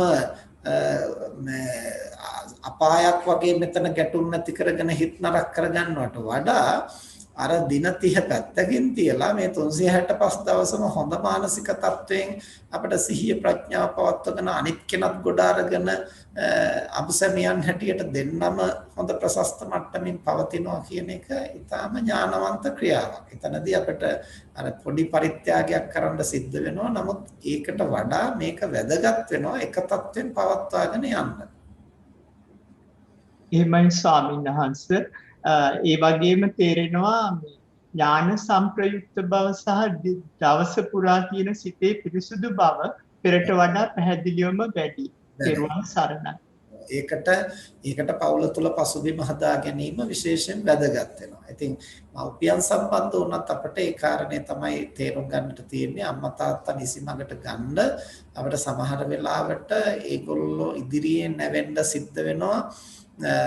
කොහොම හරි ඒගොල්ලන්ට දැනෙන්න ඕන අපි ඒගොල්ලොත් එක්ක ඉන්නවා, අපි ඒගොල්ලන්ට හිතවත් සහ අපි කියන දේ ඇසිය යුත්තක් කියලා ඒගොල්ලෝ හිතන මට්ටමට ඒ සමීප සම්බන්ධතාවය ගොඩනගා ගන්න ඕනේ. දැන් මනතුංග මහත්තයා නෝනට පොරොන්දු වෙනවා මම ඊට පස්සේ යන්නේ නැහැ. එතකොට ඒකෙන් නෝනට දැනෙනවා දැන් මෙයා මට අනුකූලයි. හිතුවක්කාර විදිහට වැඩ කරන්නේ නැහැ. දැන් මගේ වචනයට අවනතයි. දැන් මේ අවනතයි කියලා දැනුණට පස්සේ තමයි එයත් අනුක්‍රමයෙන් අවනත වෙන්න පටන් ගන්න. එහෙම නැත්නම් ඒ දඩබ්බරයි හිතුවක්කාර විදිහට කටයුතු කරන දැන් එයාට වැඩක් නැහැ. භාවනා කරන්නද යන්නේ, රහත් වෙන්නද, බුදු වෙන්නද යන්නේ කියන එක එයාට වැඩක් නැහැ. එයාට දැනෙන්නේ සැමියෙක් හැටියට මෙයා මං කියන දේ අහන්නේ නැහැ. මෙයා මට ප්‍රතිවිරුද්ධ, මම අකමැති දේවල් තමයි මෙයා කරන්නේ. අන්න එහෙම තමයි හිතන්නේ. ඉතින් එහෙම නැතුව එයාට ගරු කරලා එයා ඉදිරියේ නැවිලා මම ඊට පස්සේ එහෙම කරන්නේ නැහැ, මම වා කියන හැටියටයි කටයුතු කරන්න කියන தත්වෙට ආවට පස්සේ අර බිරිඳට ලොකු හැඟීමක් ඇති වෙනවා දැන් මෙයා මට අනුකූලයි කියලා. එතකොට එහෙම අනුකූලයි කියලා දැනුණාන් පස්සේ එයා ටික ටික ඒ ආදරයෙන් සෙනෙහසින් ඒ අනුකූලතාවය දක්වන්න උත්සාහ කරනවා. ඉතින් අන්න ඒ වගේ ටිකක් උපායශීලී වෙන්න වෙනවා තව කෙනෙක් නිවැරදි මඟට ගන්න. තව අත උස්සලා තියෙනවා චූලා මියද අවසර ස්වාමින් වහන්සේ මම චූලා. ඇහෙනවද ස්වාමින් වහන්සේ? මගේ ප්‍රශ්නේ මම සාමාන්‍යයෙන් සක්මන් භාවනාවේ යෙදෙන කෙනෙක් දිනපතා පැයක් විතර සාමාන්‍යයෙන් සක්මන් භාවනාව කරනවා ස්වාමින් වහන්සේ. දැන් අර ධාතු ගුණ තේරිලා ධාතු ගුණ සියුම් වෙලා එක වරින් වර මාරු වෙවිනේ ස්වාමින් වහන්සේ යන්නේ ධාතු ගුණ තේරෙන එකයි සියුම් වෙන එකයි. දැන් මට තියෙන ප්‍රශ්නේ සංකල්පනාවල ස්වාමින් වහන්සේ මේ අපිට ඇති වෙන අකුසල් මේ සක්මන් භාවනාව බහුලීගත කිරීමෙන්ම පමණයිද සංකල්පනාවල ඇතිවන අකුසල් අපිට පරිඋත්ථාන කරලා අර ප්‍රහාණය කරගන්න හැකි වෙන්නේ අකුසල් ප්‍රහාණය කරගන්න හැකි වෙන්නේ භාවනාව බහුලීගත කිරීමෙන් පමණක්ද කියන එක ප්‍රශ්නයක් ස්වාමීන් වහන්සේ. එහෙම නැත්නම් මේ අපි උත්සාහ කරන්න ඕනද? උත්සාහයක් කරලා සමහර අකුසල් යටපත් කිරීමෙන් කියලා මම කියන්නේ ස්වාමීන් වහන්සේ. නම දැන් කාමච්ඡන්දය, කෑම වලට තියෙන රුචිය, රස ආහාර ඒ වගේ දේවල් පහසුවෙන් යටපත් කරගන්න පුළුවන්.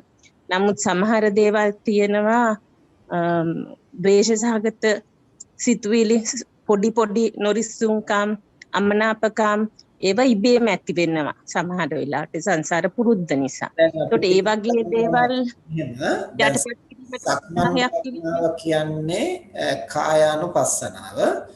එතකොට ද්වේෂ සහගත සිතුවිලි හෝ ඒ විවිධ අකුසල මනෝභාවයන් කියලා කියන්නේ චිත්තානුපස්සනාව සහ ධම්මානුපස්සනාව. එතකොට මූලික වශයෙන් ආධුනිකයෙක් හැටියට අපි ඕවා වෙනම පුරුදු කරන්න ඕන. කායානුපස්සනාව කරන වෙලාවට පුළුවන් තරම් අනිත් මනෝභාවයන්ගෙන් සිත නිදහස් කරගෙන ඒ අදාළ අරමුණට අවධානය යොමු කරන්න පුහුණු කරන්න ඕන. චිත්තානුපස්සනාව වඩනකොට ඒ අදාළ මනෝභාවයන්ට අවධානය යොමු කරන්න පුහුණු කරන්න. එහෙම මූලික වශයෙන් වෙනම හුරුවක් ලබලා ඊට පස්සේ අපිට පුළුවන් එකටම ඒවා පුහුණු කරගෙන යන්න. සක්මන් කරනකොටම ඇති වෙන මනෝභාවයත් හේතුඵල වශයෙන් නුවණින් දැකලා, ත්‍රිලක්ෂණ වශයෙන් නුවණින් දැකලා එතනම ඒක ප්‍රහාණය කරමින් සක්මන ඉදිරියට කරගෙන යන්න පුළුවන්. එහෙම කරගෙන යන්න බැරි නම් සක්මන් කරන අතරතුරේ මේ මනෝභාවය ඇති වෙනකොට අපිට සක්මන නවත්තන්න පුළුවන්. නවත්තලා ඒ ඇතිවෙච්ච මනෝභාවය ගැන මෙනෙහි කරලා ඒක දුරු කරලා එතන ඉඳන් සක්මන් කරන්න පුළුවන්. ඉතින් ඒ වගේ බහුලීකృత කිරීම කියන්නේ වීර්ය සහ ප්‍රඥාව, සිහිය මේවත් එක්ක ඕන බහුලීකృత කරන්න. එහෙම නැතුව අපි වැඩියෙන් ඒකේ යෙදුණයි කියලා විතරක් ප්‍රශ්නේ විසඳෙන්නේ නැහැ. ඒ ප්‍රශ්නේ තේරුම් අරගෙන ඒක සිහියෙන්, ප්‍රඥාවෙන්, වීර්යෙන් දුරු කරමින් ඕන නැවත බහුලීකృత කරන්න. එහෙම කළොත් විතරයි අපේ ගැටලු निराකරණය කරගන්න පුළුවන්. ඒ නිසා එක්ක වෙනම පුහුණු කරලා ඒවා එකට කරන්න උත්සාහ කරන්න. එහෙම නැත්නම් දැනට අර එහෙම සක්මන් කරගෙන යනකොට එහෙම අමතර ගැටලුකාරී මනෝභාවයක් මතුවෙනවා නම් සක්මන නවත්තලා ඒ මනෝභාවය ගැන අවධානය යොමු කරලා ඒක निराකරණය කරලා මනසින් බැහැර කරගෙන ඊට පස්සේ සක්මන ආරම්භ කරන්න. එතකොට Tamanට දැනෙනවා මෙතනදී මට ගැටලුවක් ඇති වුණා කියන එක පිළිබඳව යම්කිසි සටහනක් මනසට දැනෙනවා. ඒකත් අපිට උදව්වක් වෙනවා ඒ වගේ වෙන් නැගිටින්න. එහෙමයි ස්වාමීන් වහන්සේ. හේමංග පුතා ස්වාමීන් වහන්සේ මට තියෙන ප්‍රශ්නේ තමයි දැන් මම කලින් අහුවේ අපිට වඩා කනිෂ්ක පුද්ගලයන් ගැන.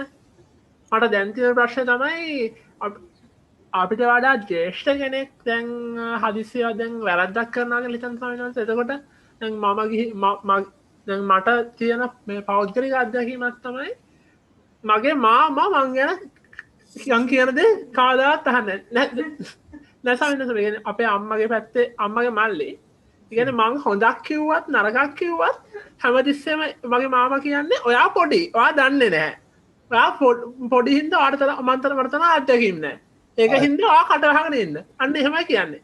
බඳු තැන්වලදී දැන් අපි ගිය සතියේත් ඔක කතා කරලා ගිය සතියේ ඉස්සලා සතියේත් කතා කළා ඔය ප්‍රශ්නේ අහුවනේ වැඩිහිටියන් සම්බන්ධව කොහොමද පිළිපදින්න ඕන කියලා. දැන් අම්මා තාත්තා සම්බන්ධව නම් අපිට කොහෙත්ම ගැටෙන්න ඉඩක් නැහැ. ඉතින් අනිත් වැඩිහිටියෙක් එක්කලා වුණත් අපි ගැටුමක් ඇති කර ගැනීම එක පැත්තකින් අපි අකුසලයක් කරගන්නවා. ඒ කියන්නේ ලොකුද පොඩිද කියන කතාවක් නැහැ. අපේ හිතේ ද්වේෂය මතුවෙනකොට අපි අකුසලයක් කරගන්නවා. විශේෂයෙන් වැඩිහිටියෙක් එක්කලා ගැටෙන්නට ගියා. එතකොට අපේ මාමය ඒ කියන සංඥාව අපේ හිතේ තියෙනවනේ. ඒ තිබියදී අපි ගැටෙන්න ගියන් පස්සේ සාමාන්‍ය කෙනෙක් එක්කලා ගැටෙනවට වඩා බරපතල කර්මයක් අපි කරගන්නවා. ඉතින් ඒක Tamanට ලොකු අලාභයක්. ඉතින් මාමා හදන්න ඕනම කියලා ඉතින් නියමයක් නැහැ නේ. ඉතින් මාමා හැදෙනවා නම් එහෙමයි නැත්තම් ඉතින් අපි හැදෙන්න බලන එකයි සුදුසු. ඉතින් එයා අපි කියන දේ පිළිගන්න සූදානම් නැත්තම් අපි පොඩි අපි දැනුමුතුකම් දෙන්න සුදුසු නැහැ කියලා. ඉතින් ඒ කියන්නේ එයා අපි කියන දේ අහන්න සූදානම් නැහැ. ඉතින් එතනින් එහාට අපි වෙන විකල්පයක් පාවිච්චි කරන්න ඕන. මාමා කවුරු කියන දේද අහන්නේ. එයාට යමක් දැනුවත් කරන්න ඕන නම් එයා අහන විදිහේ කෙනෙක් ලවා ඒ පණිවිඩය දෙන්න උත්සාහ කරන්න ඕනේ. එහෙම නැත්නම් ඉතින් එයත් එක්කලා ගැටෙන්නේ නැතුව අපේ ජීවිතයේ දෙයක් අපි බලාගෙන පුළුවන් තරම් මගහැරලා නිහඬව ඉන්න උත්සාහ කරන්න ඕනේ. ඊට එහා කරන්න දෙයක් නැහැ. ලොකු උනත් පොඩි උනත් අපේ මනසේ ගැටුමක් ඇති කරගත්තොත් ඒක අපට අකුසලයක් වෙනවා, අපට හානියක් වෙනවා. පොඩි කෙනෙක් එක්කලා ගැටෙනවටත් වඩා ලොකු කෙනෙක් එක්කලා ගැටීමේදී අකුසලයේ බරපතල වෙනවා. ස්වාමීන් වහන්සේ ඒකටම තව දෙයක් කියන්න ඕන. දැන් ඒ මම ස්වාමීන් වහන්සේ මට හැමතිස්සෙම කියන දෙයක් තමයි ඔයා මොනවද දන්නේ? ඔයා මොනවද දන්නේ නැහැ. මන් තරම් ඔයාලා අත්දැකීම් නැහැ. ඔයා මොනවද දන්නේ? ඔයා මොනවද දන්නේ? ඔයා පොඩි එකා. මට ඒක කියනකොට ස්වාමීන් වහන්සේ හිතට දෙනවා හරියට. ඒ සිතවල දුරු කරගන්න විදියක් කියන්න බලන්න. මාමා එහෙම කියන එක මාමගේ දෝෂයක්. ඒකට හිත රිද්ද ගන්න එක ඔයාගේ දෝෂයක්. ඉතින් මාමගේ දෝෂේ මාම හදා ගන්න ඕනේ. ඒක අපිට කරන්න දෙයක් නැහැ. දැන් ඔයාට නම් හැදෙන්න ඕන. ඔයාගේ දෝෂය හදා ගන්න උත්සාහ කරන්න ඕන. ඉතින් ඒ බඳු තැන්වලදී අපි තේරුම් ගන්නට ඕන මේ මාමා වුණත් කවුරු වුණත් එක එක්කිනා ඇබ්බැහි වෙලා තියෙන විදි එක එක්කිනා දේවල් වලට ප්‍රතිචාර දක්වන්න පුරුදු වෙලා තියෙන ක්‍රම වෙනස්. ඉතින් මේ එක ජීවිතයක මාම හැටියට ඥාතිය හැටියට හම්බ වුණයි කියලා අපිට සියල්ලම වෙනස් කරන්න අපට පුළුවන් කමක් නැහැ. ඉතින් බුදුහාමුදුරන්ට දේවදත්ත හාමුදුරුවෝ වගේ කෙනෙක් මුළු සසරම ඇවිල්ලත් වෙනස් කරන්න බැරි වෙච්ච එකේ අපි කොහොමද මේ එක ජීවිතයක මාම වෙච්ච පමණින් සම්පූර්ණ චරිත වෙනස් කරන්නේ? ඉතින් ඒ නිසා එහෙම නුවණින් කල්පනා කළා ඊළඟට Tamanටත් මොකක් හරි කර්මයක් විපාක දෙනවා ඇති. ඒ විදිහට මේ තමනොත් සසරේ අනිත් අය එහෙම පොඩි කුඩයි කියලා නිග්‍රහ කරලා ඉතින් ඒ විදිහේ කර්මකුත් සමහරට එතනදි බලපානවත් ඇති. ඉතින් ඒවා ගැන හේතුඵල වශයෙන් නුවණින් කල්පනා කරලා තමන්ගේ හිතේ මතුවෙන ද්වේෂය දුරු කරගන්න උත්සාහ කරනවා ඇරෙන්න වෙන කල හැකි දෙයක් නැහැ. අපිට අද දවසේ කාලේ නිමා වෙනවා.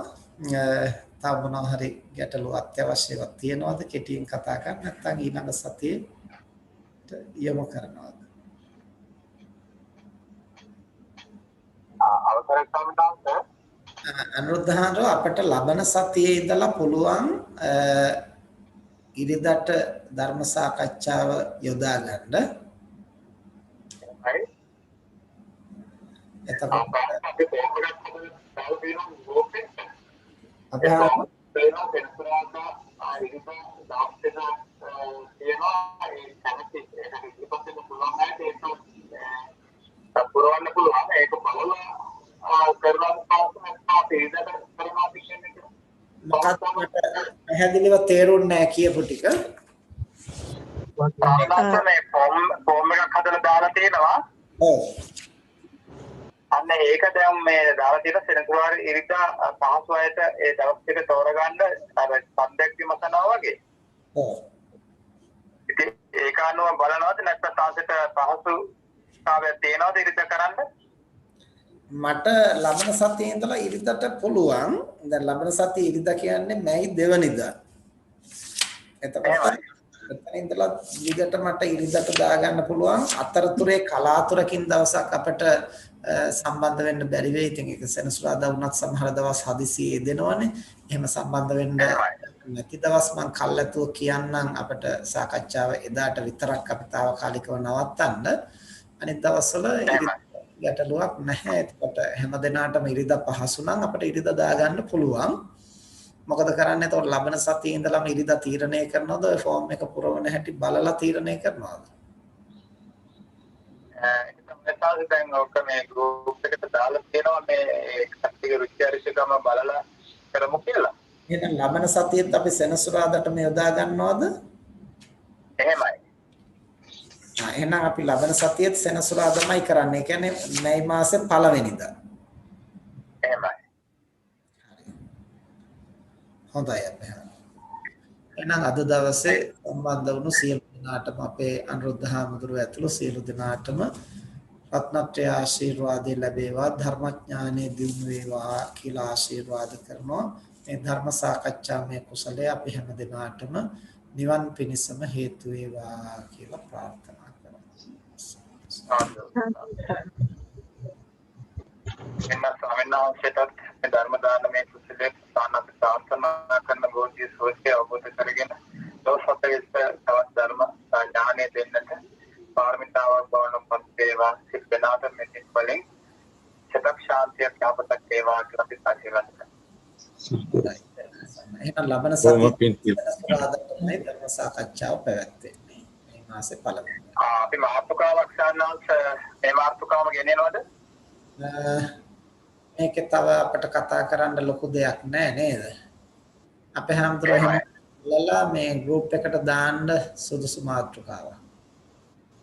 එහෙමයි ස්වාමීන් වහන්සේ. සාසර අකුසල සමාපත්තිය ඒ දේශනාවක් තියෙන එක දාමු නේද?